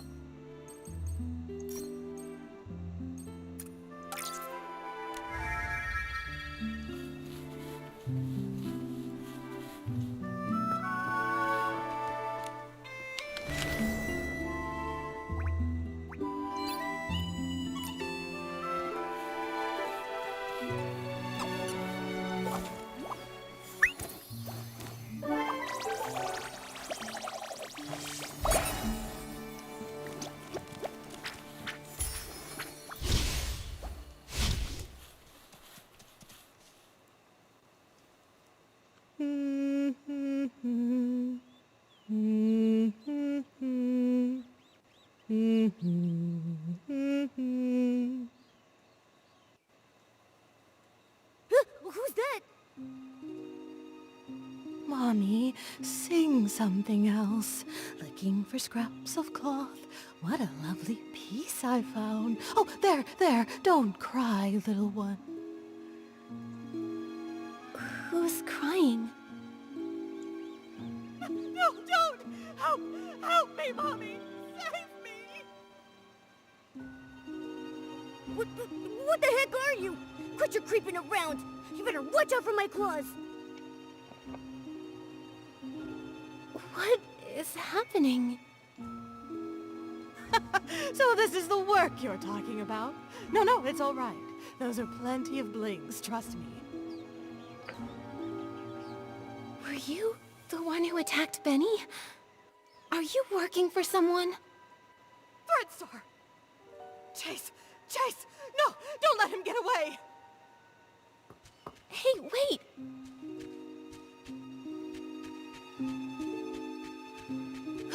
Wow, she's already gone! A hat, a pocket watch, and then she also had all those patches covering over half her body.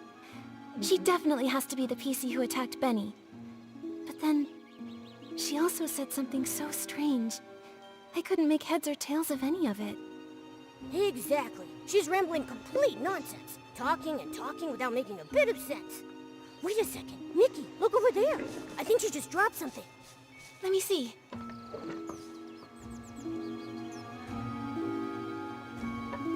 A serial PC trafficking case? This Threadstar looks so familiar. Oh, I saw it in Tommy's newspaper too. It really is the same company. Oh, shoot. When Cersei passed away, they were really famous. A hot name in stage costume rentals.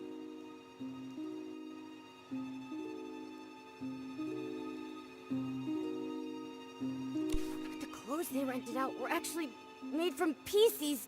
Ugh! That's so cruel! How could such an evil company exist?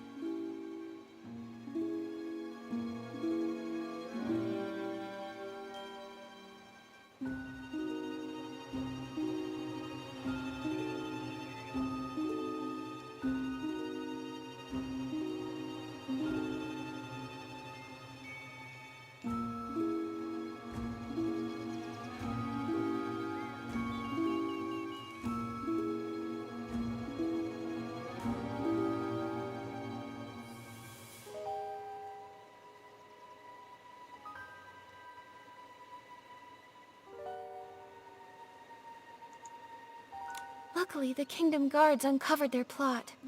Without Operation Starstrike, who knows how many more PCs may have suffered. But looking at the rest of the headlines, that was all during the days of Prosperville, a case from centuries ago. Why would that patchy PC still carry this around? She also shouted Threadstar a moment ago. Every square inch of her body is covered in all kinds of patches. Does that mean... Whoa! Nikki! Wait a second! Could she actually be part of that evil organization? Don't worry, Momo. At least she didn't attack us. She just ran off. Too bad we couldn't catch up to her and question her face to face. Nikki, let's go to the scene of the missing suitcase first and see if we can find any other clues. If it turns out this is connected to the mysterious patchy PC, we'll ask everyone to help track her down and get to the bottom of it.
Dang it.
Dang it.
so close.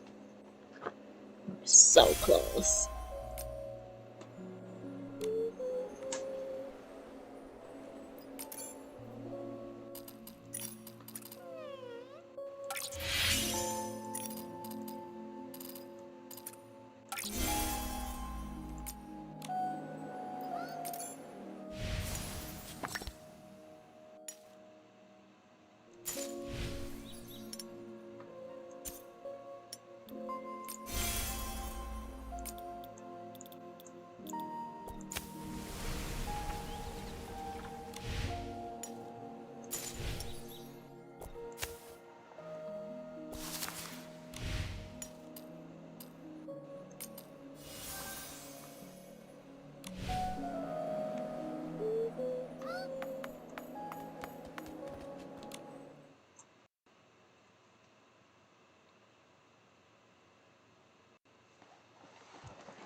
It's absolutely adorable. Looking at the Steam page, it seems that there's going to be more hats that we can unlock, more level variety, and everything like that. It seems like it's game itself, but from the little slice that I got to try out early, I'm incredibly impressed and very excited. Do you think I feel... Karen called the cops, claiming my daughter runs a cartel. She screamed, "I've seen this in Colombia." The cops are at my door asking if my 16-year-old daughter is running a drug operation out of our apartment. And honestly, I'm too exhausted from chemo to process what's happening. Two officers stand there with body cams rolling while I'm in my van cooking. Multiple reports of suspicious activity involving minors and packages for cash. The taller one says, pulling out his notepad, "My brain is short. Your daughter has been seen..."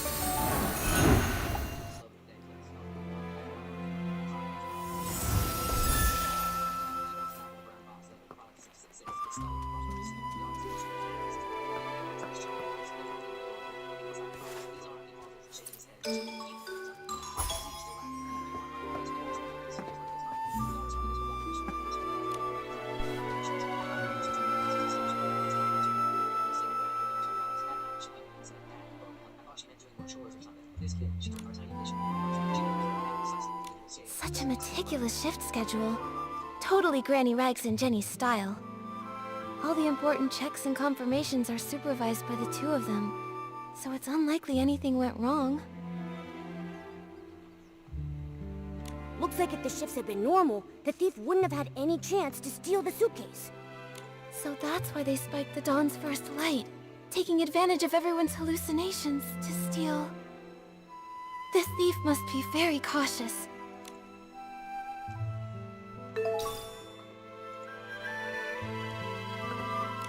Looks like the door was pried open. While everyone else was trapped in the hallucination, the thief must have opened it and stolen the suitcase full of scraps.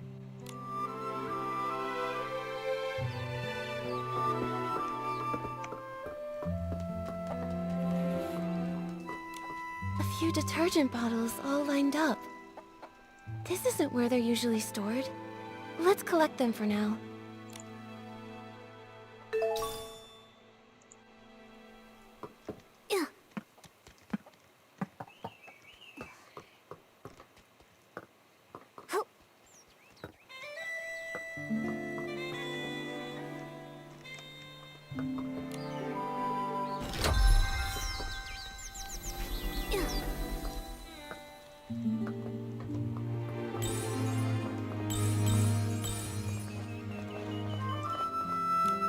Here's a crack.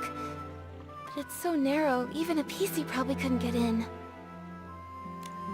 Seems like there aren't any other clues at the scene. Momo, let's ask nearby witnesses. Maybe they saw something.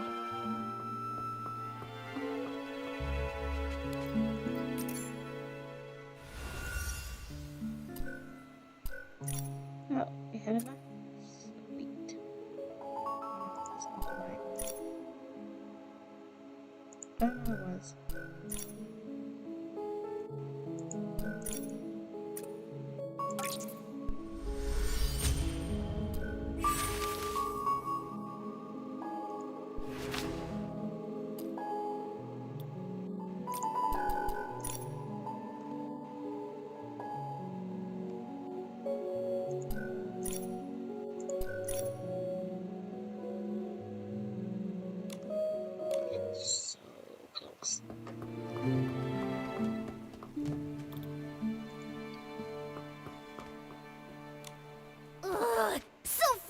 hiding. Not enough fruit juice, and I lost my rhythm.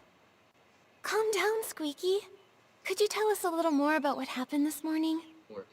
I got poisoned by the detergent, hallucinations swirling out of view. As for the PC who stole the case, no clue. It's fine. There might be clues in your hallucination. Tell us all about it. Trying to remember. Let's see.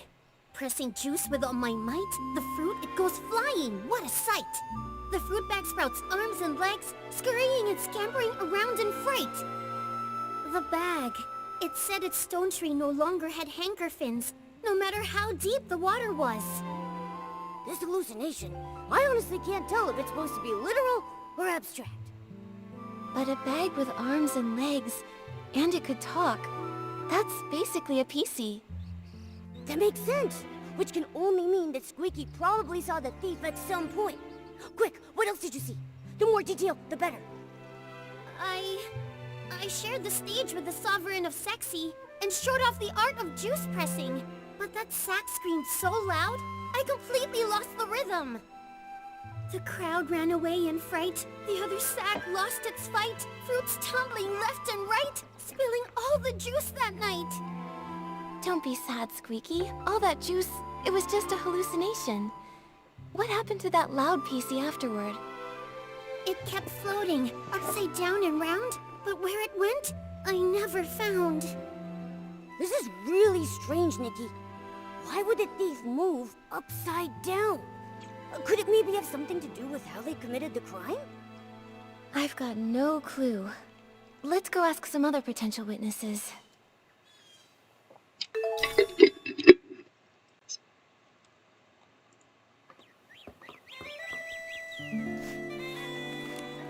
I can't believe it!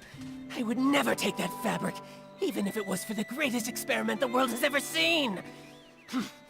Once I give my statement, I'm going straight back to the lab to check on my beautiful fabric. Hello, Gordon. We really appreciate you offering to help us with the missing suitcase investigation. Of course I'll cooperate. That was just any old ordinary fabric. I can't believe that thief didn't leave a single scrap behind. As the cloth inspector, did you check the scraps? Find anything unusual? Those scraps were nearly full to the brim with whim. Great materials for experimentation. My work may be paused, but my new ideas keep piling up every day. But there is no soul left within those scraps.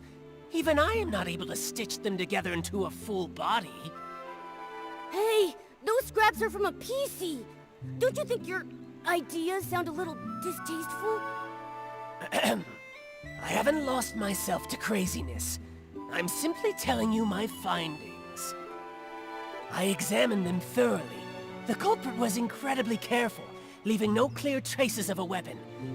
All I can infer is that the cuts were likely made with scissors. Scissors are so common. It'll be hard to narrow down. Gordon, did you see anything else unusual this morning? Nothing at all. I applied the Dawn's First Light detergent and went to see Jenny. My job was done, so I could finally get back to my experiments. I didn't pay any attention to scraps of cloth drifting past.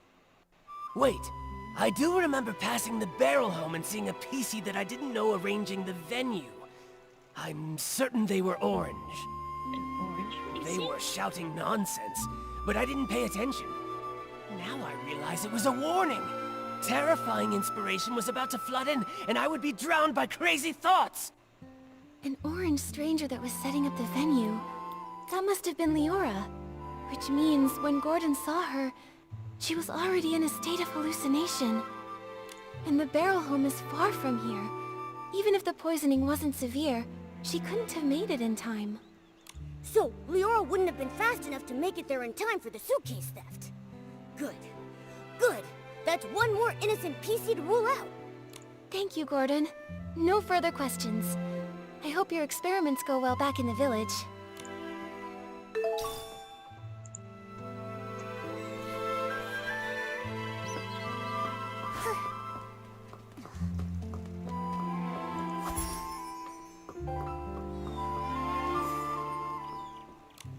Oh, Silvergale, I've made a disaster! I worked so hard to stack the crates all neat and stylish. Now it's all ruined. I don't know how to fix this now. It's such a mess. Hello, Belford. Did something strange happen over here? No, nothing strange happened. Except me. I was a strange one. When I got poisoned, I completely messed up the cargo. And of course I was transporting the trendiest super-duper Pome detergent.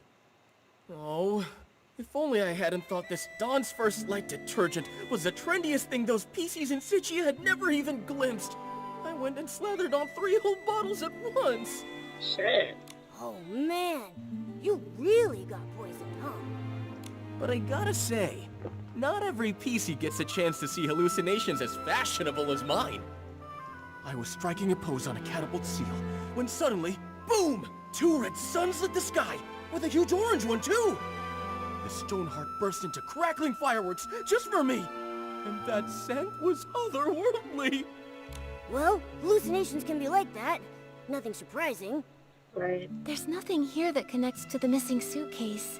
So, have you seen any PCs around this area lately, acting suspicious or mentioning Madame Julie's suitcase? You're asking the right PC. I've been delivering loads and loads of detergent recently, and I pass by here all the time. Not sure why, but that so-called center stage star from Sichia has been pacing around here. He's muttering to himself so theatrically that his fabric looks wrinkled. Is this just what passes for trendy these days?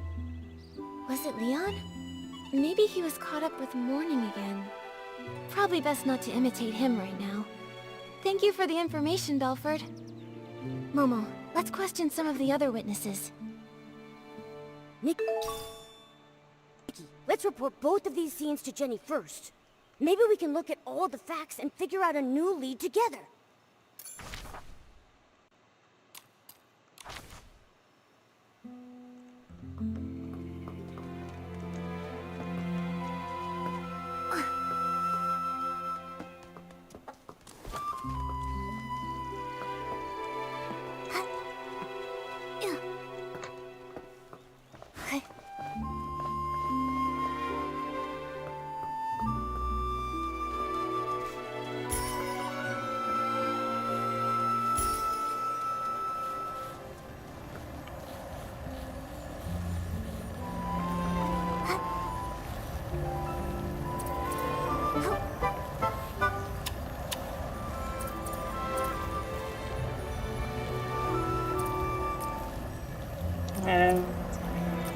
I'd switch that around, but...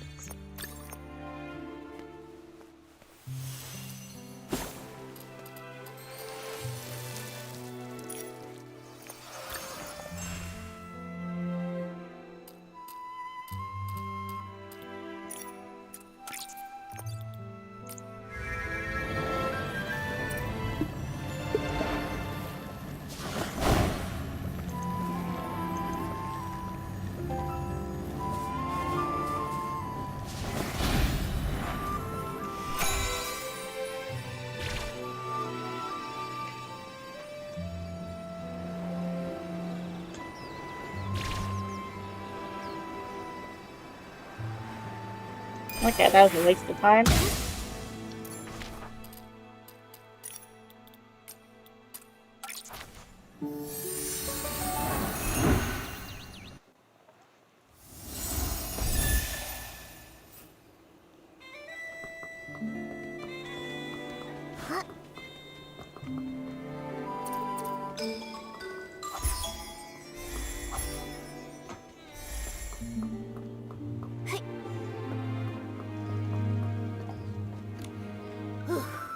The Dawn's First Light prep area, the site of Benny's attack, the missing suitcase scene.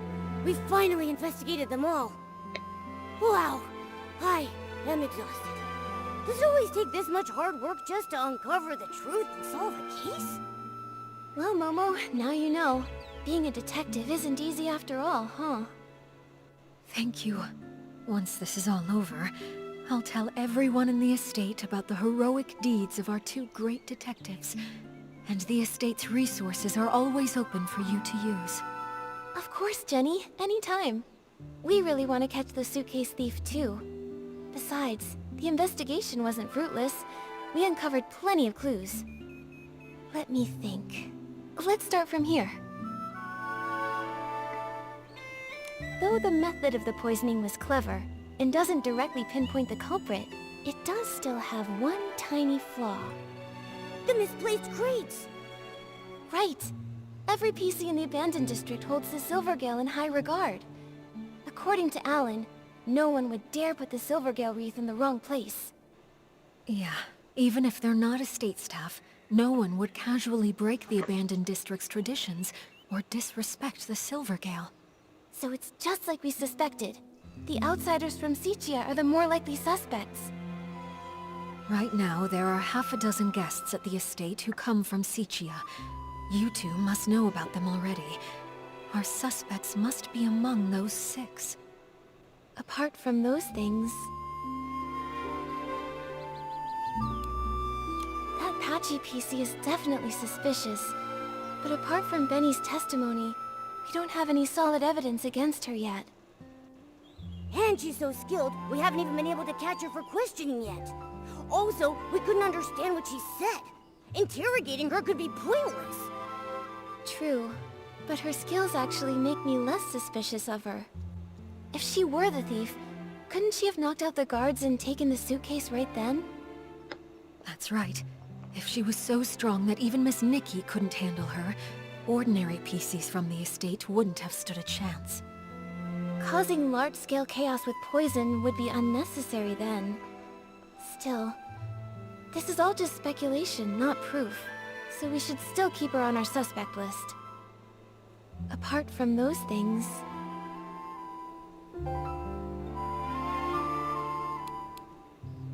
The suitcase was the thief's real target, so the missing suitcase is the key event. Based on the shift schedule we saw, the thief acted during the chaos caused by the poisoning. We questioned several witnesses at the scene. No one saw anyone suspicious, meaning the thief only had the chance during that short time when they were all hallucinating. Yes, and by the time Miss Nikki finished questioning Tommy, the theft was already over. By then, Granny Rags had already noticed that the suitcase was missing. That short time frame helps us rule out a few of our suspects, like Tommy and Colleen. Oh, they were tangled up with each other earlier. Nikki and I interrogated one of them, and Pommy took the other away. It couldn't have been them. Exactly. Also, according to Gordon's testimony, Leora was poisoned on the other side of the Ripple estate, so she's off the suspect list for now.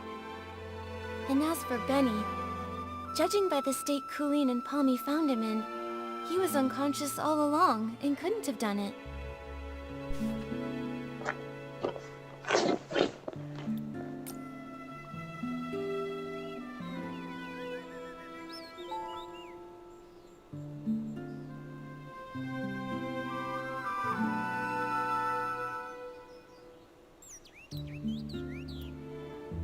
Wow, you're right! This really narrows down the suspect list. This means that only Mr. Leon and the mysterious Patchy PC had the opportunity to commit the crime. Well then, because Miss Nikki, Detective Nikki, thinks the Patchy PC is less suspicious, I'll represent Ripple Estate and invite Mr. Leon for a talk. Is it finally time to nab the bad guy? Count me in! Not yet, Momo. Jenny, these are just preliminary deductions. If we rush to arrest Mr. Leon now, we might alert the culprit, or worse, harm an innocent PC. I think Momo and I should have a little chat with him first. He might slip up in the conversation, and say something that matches the suspect that witnesses saw in their hallucinations.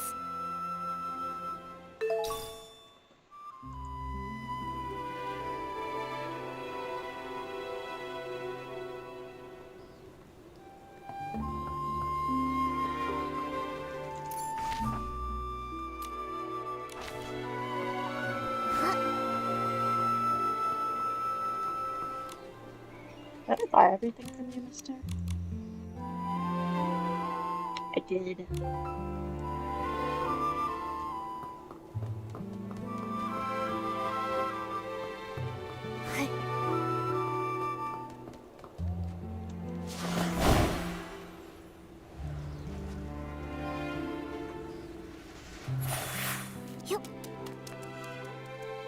So that's it. You all want to erase this misunderstood, imperfect, ugly me. But from this moment on, my art is no longer an act. It is existence itself. Excuse us, Mr. Leon. Could we ask you a few questions? An interview? I oblige. You could call it that. We just want to ask what you were doing when all the PCs were poisoned. Normally, I'd be by the window, watching the sunset. I mean, the break of day. You see, an artist's mind will always paint in a few more details that extend beyond reality. Didn't you get a bottle of Dawn's First Light? Let me smell! Let me smell! Oh, goodness. Wait. I remember now. I went to get my bottle of detergent, then headed back to the barrel home to meditate, and to draw myself a bath. After all, I'm a seasoned artist from Sicia who once shared the stage with Juliet and Circe. I must stay elegant at all times. In that case, you must have fallen into hallucinations too. Oh, if you don't mind, what did you see? That has nothing to do with the case, does it? I was alone the whole time. I saw nothing. That sucks. All right. Please rest up, Mr. Leon. We'll go ask the others. Wait! Those were just hallucinations. Nothing worth asking about, right? Oh, but Pommy was awake at the time. Gordon has been deep in his research for many years, so he might have ways to stay alert. Yeah, you're right.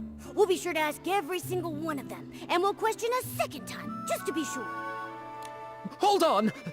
If I'm honest, that wasn't the truth. Oh, After yeah. watching myself using the detergent, I went to, the suitcase storage area. What for? Don't tell me you were up to something shady. An artist's inspiration is not a dirty trick. I only went there to drown myself with sorrow after losing Julie, to give myself space to feel. As the scent of detergent lingered, I used those new sensations to reimagine the climactic scene of Act 7. Mr. Leon, could you recreate the scene for us? Your art could really help our investigation. Oh, but of course! I see the twinkle of true artistic yearning in your eyes.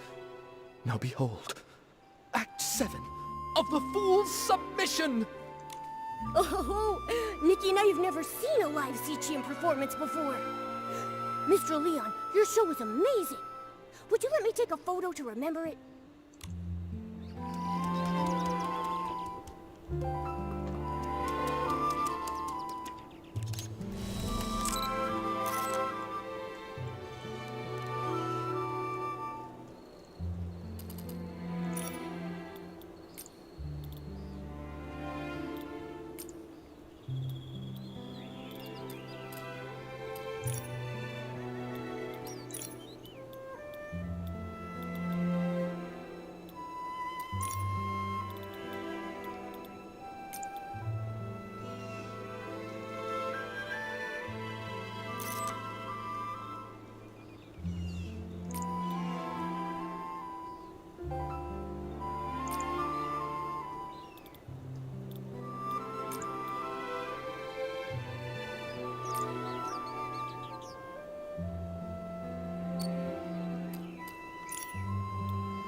perfect lie, then accept the raw truth I bring? Well, what is it? Do you not feel your hearts being moved by my words? What a performance! He's so full of conviction. And very helpful to our investigation. Looks like your shadow is an upside-down PC, just like the witnesses said. What? Who dares desecrate my art? Attempted murder upon the artistic spirit! Was it that lady guarding the suitcase? Or that clumsy little rascal hauling all those bottles and jars? Could it be Leora? The tragedy of Sicia! A betrayal from a fellow country spirit cuts deeper than the booze of the crowd! Whoa, calm down. Nope, it wasn't Leora. But can I ask why you would assume it was her? Don't tell me that you saw her near the suitcase storage area at the time. Of course! I had no intention of playing the harsh critic, but that scene was more absurd than any absurdist play in existence. Beside that stage I so carefully set, two bumbling performers, Leora and that clumsy rascal, came staggering out like little marionettes with their strings cut. And that lady, fiddling with the air, shouted the most profound line of the show. Juicing is art. I was about to ask her for advice when I saw a flock of sheep cast off their disguises and charge toward the curtains. I heard the audience cheer, "Welcome, dear colleague." Sounds like that's when you started hallucinating, huh? A very vivid testimony. Thank you, Mr. Leon. Nikki, when we talked to Gordon earlier, didn't he tell us that he saw Leora near the barrel home? So who's lying here? It's Gordon who's lying. Also present at the scene back then were Squeaky and Belford. Belford mentioned earlier that he saw two red suns and a big orange sun in his hallucination. If that's referring to Leora's red glasses and her bright orange hair, it all makes sense. Right, but then why would that experiment-obsessed guy give Leora a false alibi? He doesn't even know her. Who says he doesn't? Momo, let's follow him and see if anything is out of the ordinary. We just have to be careful not to alert him. I can't believe that Gordon would help a PC from Sicia cover up evidence. They must be hiding some kind of shared secret. If we ask him directly, he might not tell us anything. We should be sure to tail him for a while first.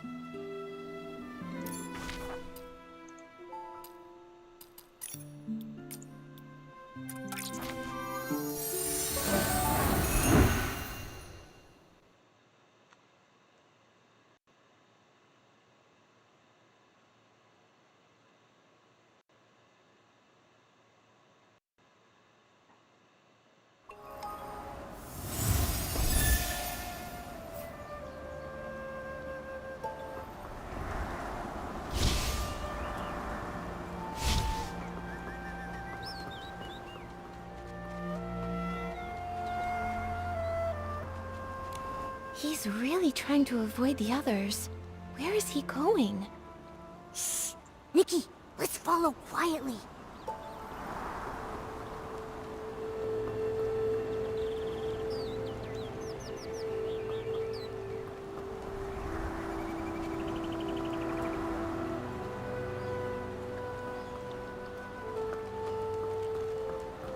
Not good. I feel like someone's watching me. Nikki, maybe we should go check out Gordon's place first. PCs don't usually go near there, so if someone stopped by, we'll be able to tell pretty easily.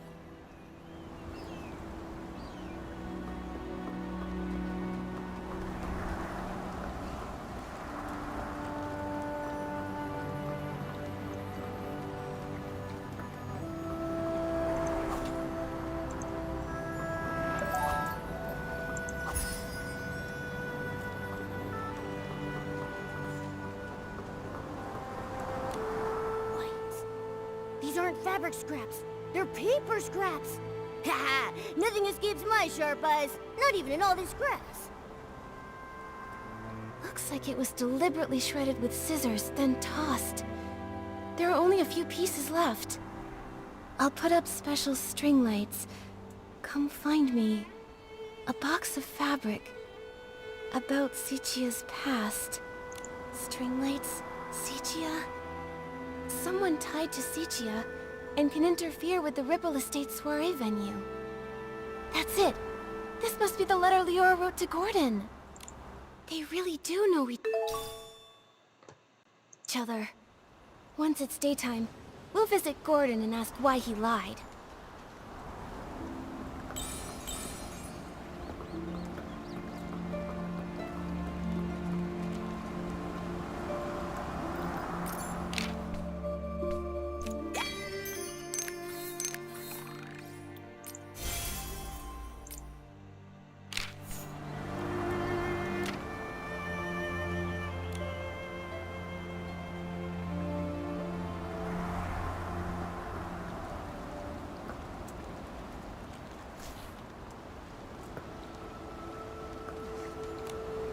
Nikki, what are you doing here?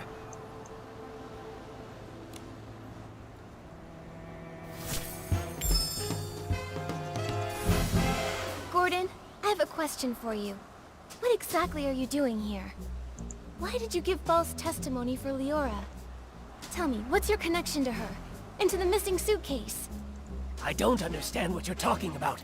I would never fake experimental data, and I would never falsify evidence. I examined the fabric seriously, just as Jenny asked me to. They were full of whim, very interesting. Great subjects for experimenting.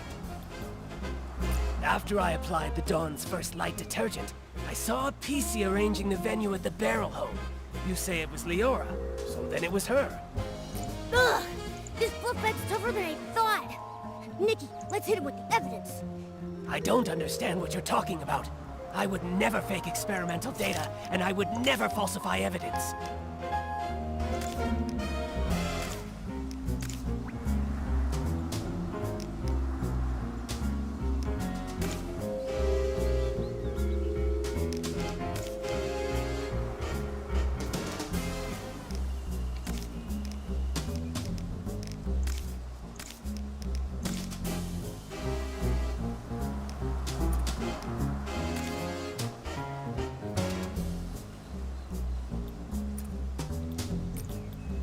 I examined the fabric seriously, just as Jenny asked me to.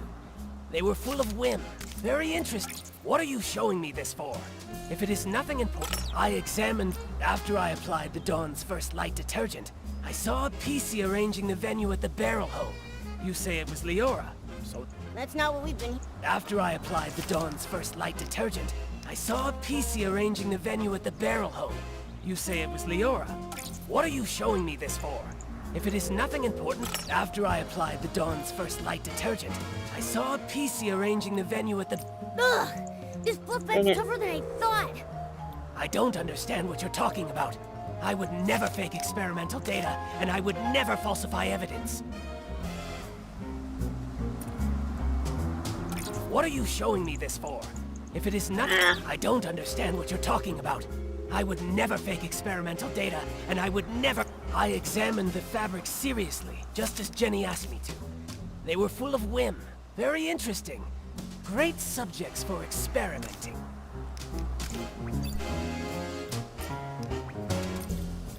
After I applied the Dawn's First Light detergent, I saw a PC arranging the venue at the barrel home. I examined the fabric seriously, just... I don't understand what you're talking about. I would never fake experimental data, and I would never falsify evidence.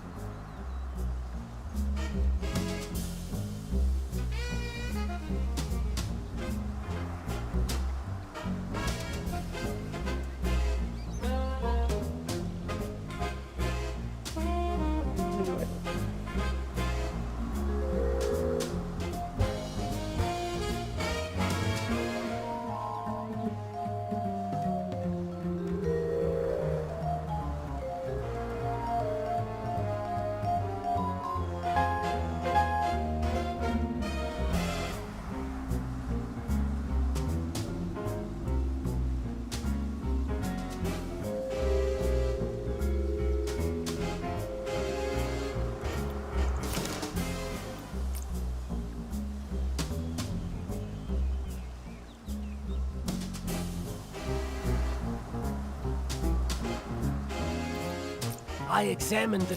I don't understand what you're... After I applied the Dawn's first light detergent, I saw a PC arranging the venue at the Barrel Home. You say it was Leora, so then it was her.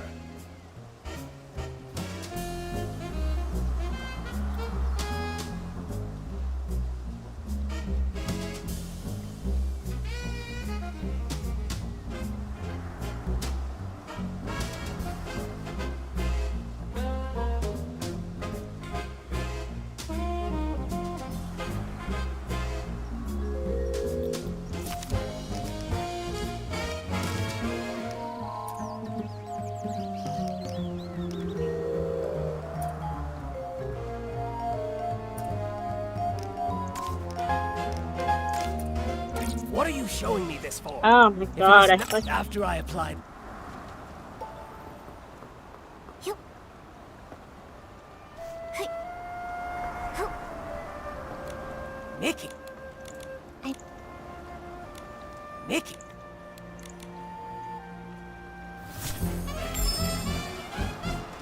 Gordon, I have a question for you.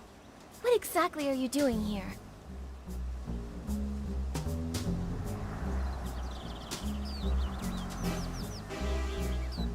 Why did you give false testimony for Leora? Tell me, what's your connection to her?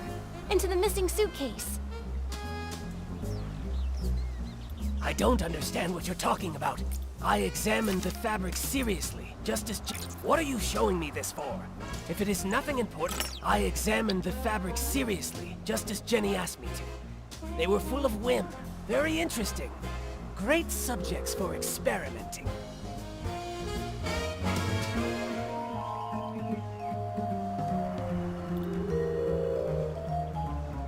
After I applied the Dawn's first light detergent, I saw a PC arranging the venue at the Barrel Home. You say it was Leora, so then it was her.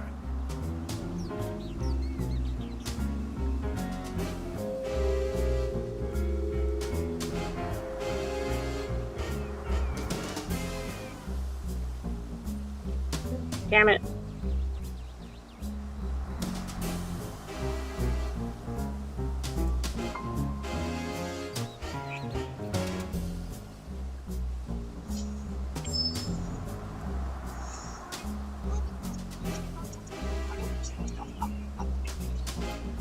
I examined the fabric seriously, just as Jenny...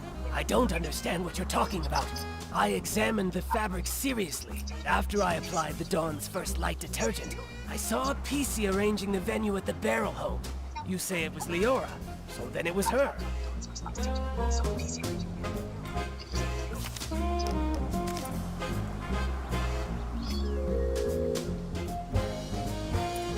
What are you showing me this for? If it is nothing important, leave and stop getting in the way of my experiments. Only crazy experiments can create crazy miracles, you know? After I applied the Dawn's first light detergent, I saw a PC arranging the venue at the Barrel Home. You say it was Leora, so then it was her.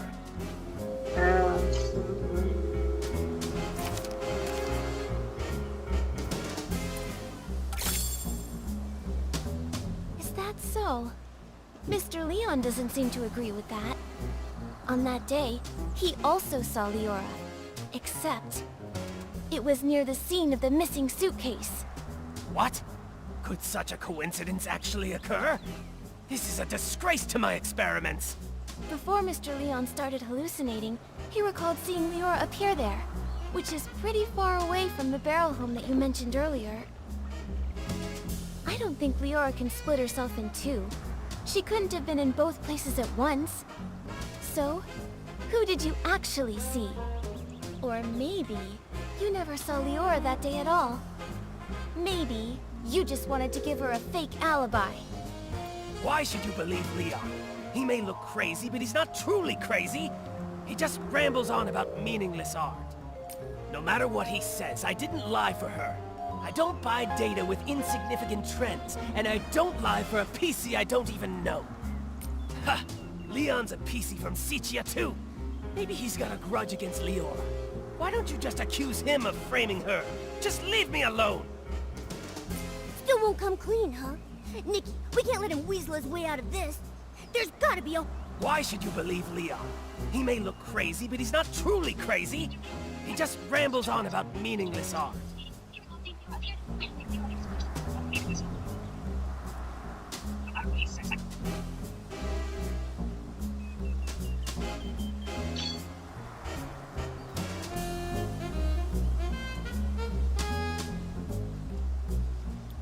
No matter what he says, I didn't lie for her. I don't buy data with insignificant trends, and I don't lie for a PC I don't even know. This should be more than enough to prove that you and Leora do know each other. Who knows how long you've secretly been in contact?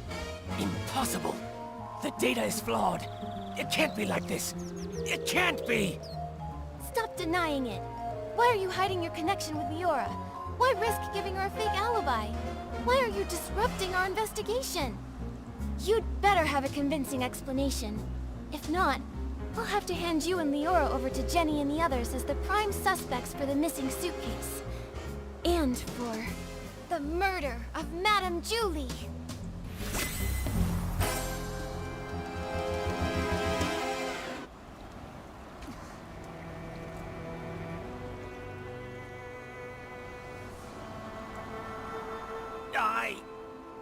Miss Nikki, please don't trouble Gordon anymore. Leora... You've been here the whole time? Tell us, what do you two have up your sleeve? I apologize for being deceitful earlier. Please allow me to reintroduce myself to you. I am Cersei, one of Juliet's friends. What? Juliet's close friend back home? The one who died in that accident? That Cersei?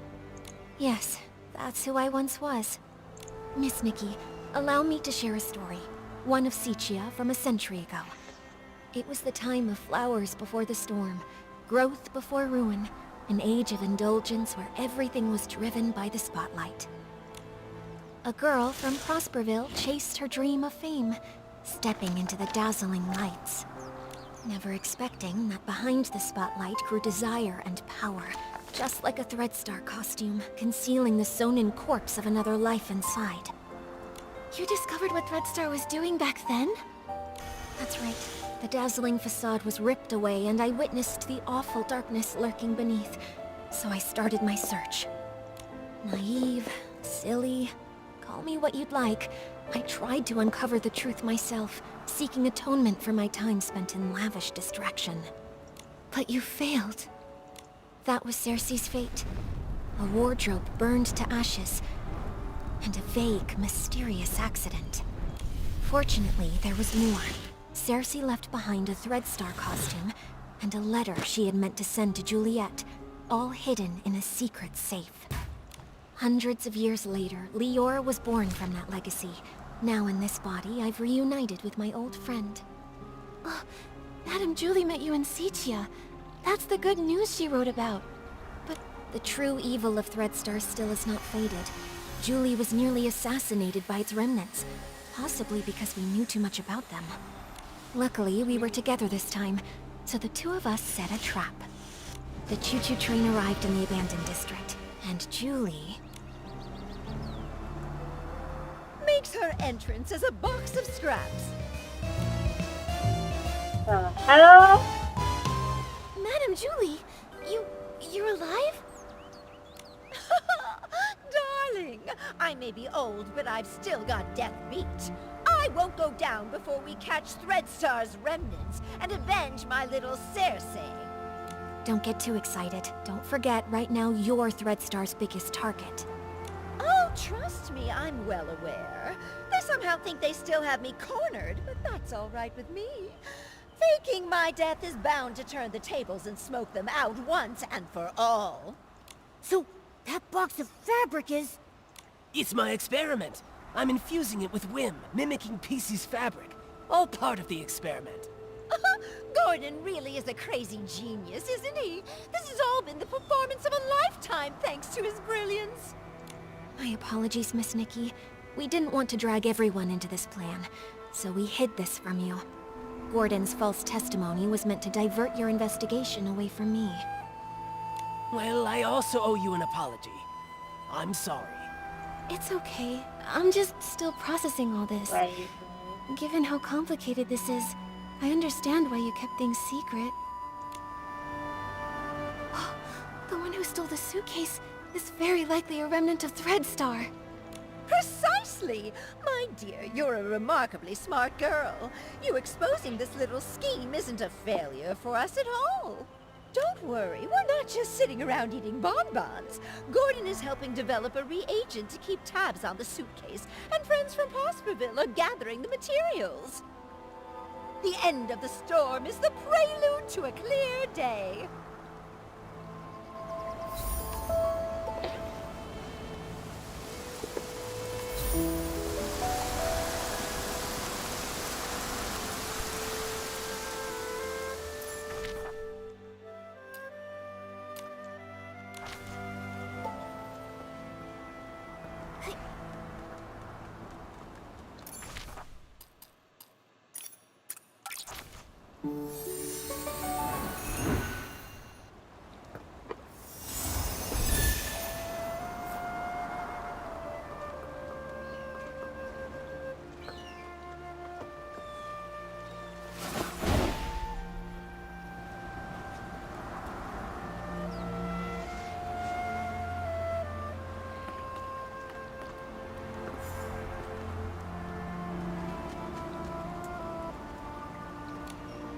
The Silver Gale's blessing always prevails. I knew we could count on our village friends. They've collected so many berries. That sound. Is that Gordon's cousin coming? Hey, why the outfit change? I gotta say, that straw coat actually suits you. You kinda remind me of that famous lady. Oh, right! Like the legendary Madame Julie. Raggy, take another look. Isn't that Madame Julie herself? Oh, I'm sorry, little Raggy. I had to disguise myself as Gordon's cousin and stay put if I wanted to hide from Threadstar's hunt. I even kept this from the Volunteer Corps. These problems all started in Sichia, and I didn't want to drag every citizen in the abandoned district into it. Yeah. Wow, you did it so well. I didn't notice a thing. Wait, did you say hunt? And what is Threadstar? And how dare they go after Madame Julie? Right? Oh, if I couldn't pull off that role, how could I ever claim I was an actress before? The story of the hunt is a long one. Threadstar's been around for hundreds of years. If it hadn't been for Yarny, I wouldn't have suspected they were still active. Yarny? The same one you mentioned in your journal? The reason you wanted to visit Sichia? The very same! He would send letters now and then showing me the new detergents he'd learned about over the past few years. But a few months ago, the letters suddenly stopped. What does Threadstar have to do with... Wait, could Threadstar have taken Yarny? Yarny had never encountered such ruthless villains before. Being a lone PC, no family or connections, he was an easy target. I ran into Leora at the place Yarny was renting. She was investigating too. So that's how you two reunited. But what?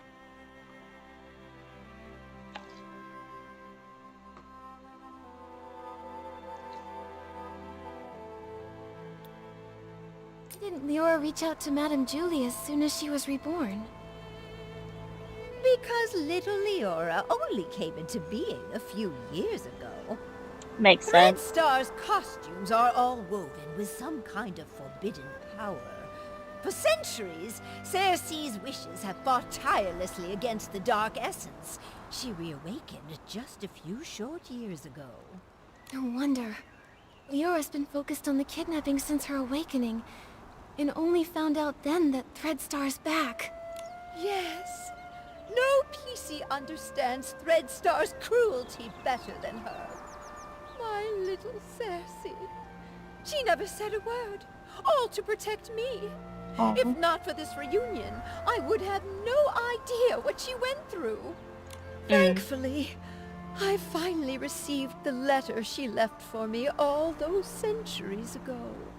She played the part of the little sorceress in As Rain Falls, As Flowers Bloom.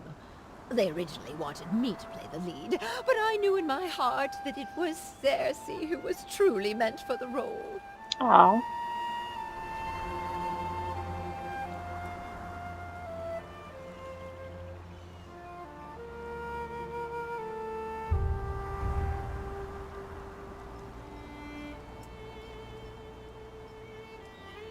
She was thrilled when she got the role. From the first act to the final curtain call, she scrutinized every word over and over. The storm teaches us to obey, but flowers give us the courage. Dearest sister, remember, sunny days are always waiting. She went over that line 17 times. Maybe when she wrote that letter, she remembered that very line. So she set off, carrying flowers and courage. Like the little sorceress breaking through the storm, Cersei faced the evil Thread Star head-on. Yes, she was such a silly girl, trembling with worry before going on stage. But when that spotlight found her, she was full of strength. It sounds like Leora never gave up investigating Threadstar. Nikki, we've got to work hard too. We can't let those villains win again. Right. The tragedies Threadstar caused must never happen before our eyes again. We Forgottens aren't going to stand by either. Madame Julie will be safe here with us, while we sharpen our blades and prepare to tear those rotten threads apart. Those berries you collected will also be super useful. The juice they produce is known as Stitchy Splash, and it is a key ingredient for the tracking reagent for the suitcase. What can Momo and I do to help? The berries are almost ready. Let's pick the best ones we can find and juice them together. The wild party to declare the war on the storm sets off.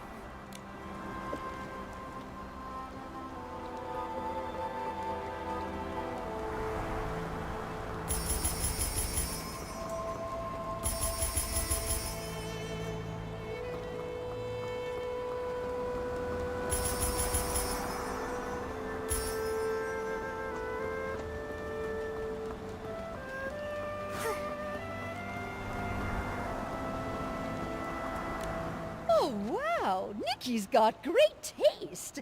Now that we've got the berries, it's time to press the juice. Listen, my darling. Only by dancing as a duo with passionate burning souls can we help these shy berries fully loose and join our wild party against the storm. Nikki, are you ready? I'm ready. Let's start.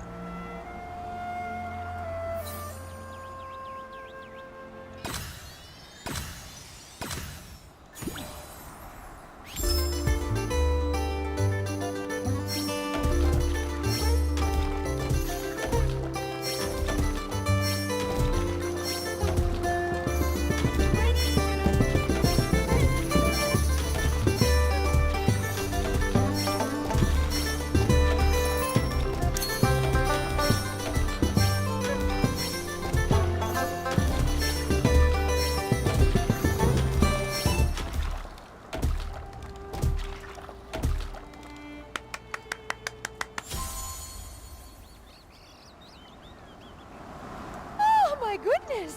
I feel like I'm getting younger with each and every step. Nikki, dancing with you is even more wonderful than that final curtain call back in Sichia. Look! We successfully pressed some of the Stitchy Splash juice. This should be enough to fuel Gordon's craziness. Job well done. Once we've unraveled Threadstar's rotten threads, I'll throw a Ripple Estate soiree so grand, and the Forgottens will definitely be included. I really want to go, but I haven't really gotten to know everyone, and I'm all torn and tattered. If I join the Ripple Estate soiree, won't I embarrass Madame Julie? Nonsense. Dear, there are no strangers at the party, only friends you haven't gotten to know. Besides, what's expect a little wear and tear. I once showed up to an award ceremony wearing a dress with a big rip. The whole point of this party is to bring the entire village together. Even that old stubborn Gordon told me the idea was fantastic. Madame Julie is right. You should come. Everyone wants to get to know you. I'll get plenty of dance moves ready. We're all looking forward to dancing with you. Momo and I will bring the Stitchy Splash Juice to Gordon, so he can finish the tracking reagent and catch those Thread Star threads sooner. Let's do it. For the best Ripple Estate soiree ever! Let's go, let's go, let's go! You can't run away this time, Thread Star!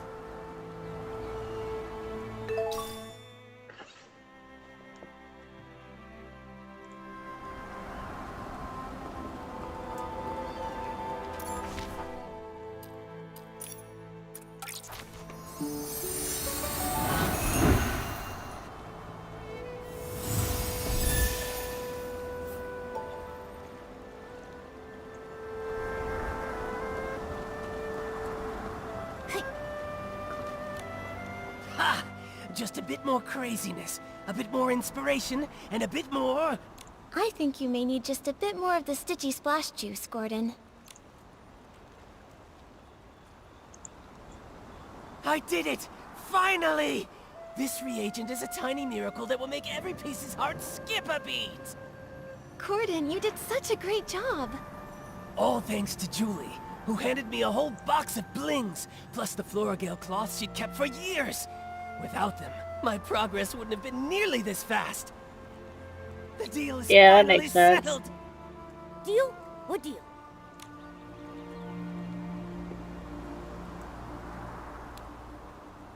So, you agreed to help Julie just to help the Forgotten slowly settle into the abandoned district? You must care about them after all. Well, you see, that's all Julie's idea. Really, it's got nothing to do with me. Anyway, both deals made Madame Julie really happy. I ended up turning half of those Floragale cloths into the perfect scraps inside that suitcase. Even a top stylist like you was completely fooled by me.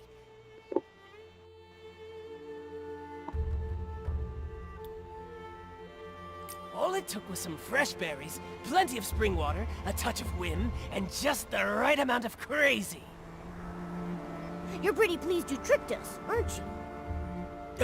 Well, maybe I should apologize to you again? Ahem. What about the second deal? This reagent right here. I call it more Floragale cloth. Here, take it. I didn't have a lot of time. Otherwise, I would have tested more options, like adding flight fruits, maybe making the suitcase fly back itself, or even get it to sing. Gordon, this is great as it is. Momo and I can't wait to try this crazy and brilliant invention. Perfect. You just have to spray it on suspicious ground and let the wind guide you. It can detect the lingering scent of the One Wash Fresh detergent perfectly, every time. Okay. But I thought One Wash Fresh was a very common detergent. Will this really help us find the suitcase? No one cherishes their suitcase as much as Julie does, and no one washes with One Wash Fresh 3 times a day like she does. That means the entire Ripple Estate, no, the whole abandoned district, could not have a clearer target than that. All right then. Should we give it a try? You can question my character, sure, but you have to trust my scientific knowledge. Leora tested the product when I was half finished making it, and the scent trail led her straight to Golden Fields. Now that it's finished, more Floragale cloth works even better than that. Gordon, you've said the reagent's name a bunch of times. Are you trying to hint at something? Thank you, Gordon. I can't wait to use your great invention to catch those Thread Star crooks who stole the suitcase.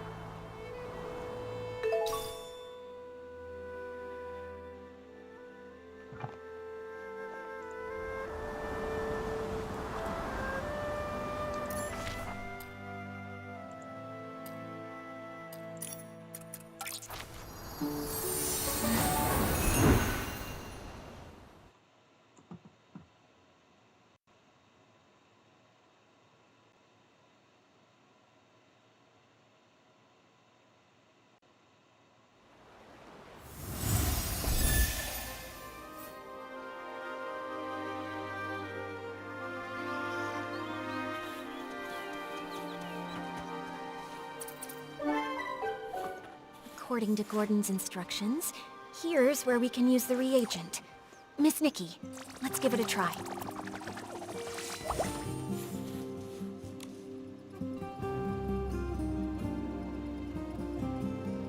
The centrail really appeared! Amazing! Gordon's inventions never fail to impress. Following the centrail, we should be able to find Madame Julie's suitcase. Help! Help! Someone's calling for help! Momo, we have to hurry!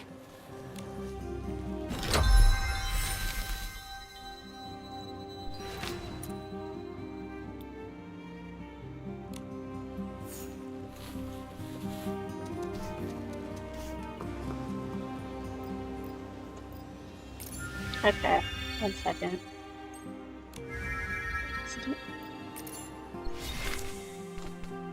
Since I can't do that yet.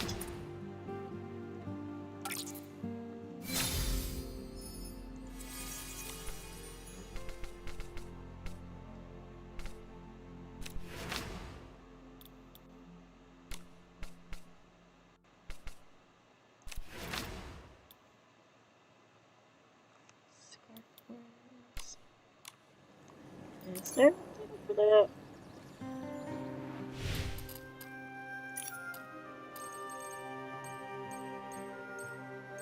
There is.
Wait, I can't do that yet.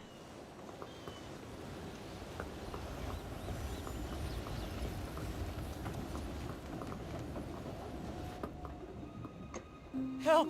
Help! Oh, why does this always happen to me? Oh shoot, what happened? Oh, Stop! you. Don't hurt him!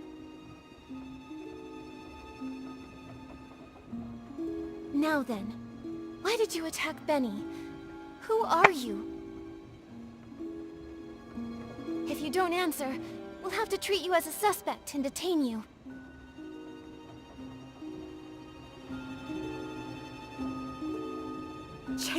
Chase them! Kidnapping! Kidnapping? What do you know?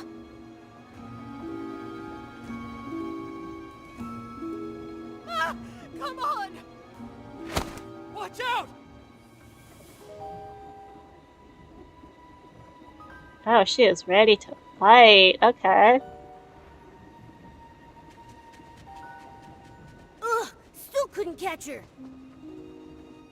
Maybe if you ran on all fours. It's okay. We have plenty of clues. We just need to keep investigating. Come on, we should go check on Leora.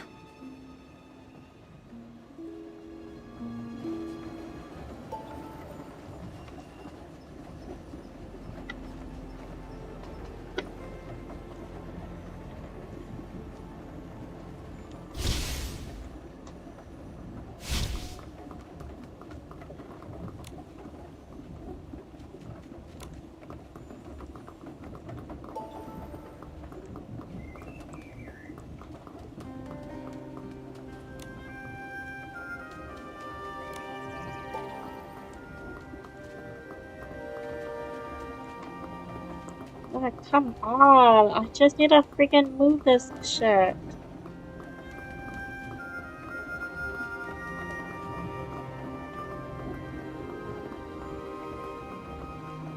I just have to log out and log back in again. Probably not.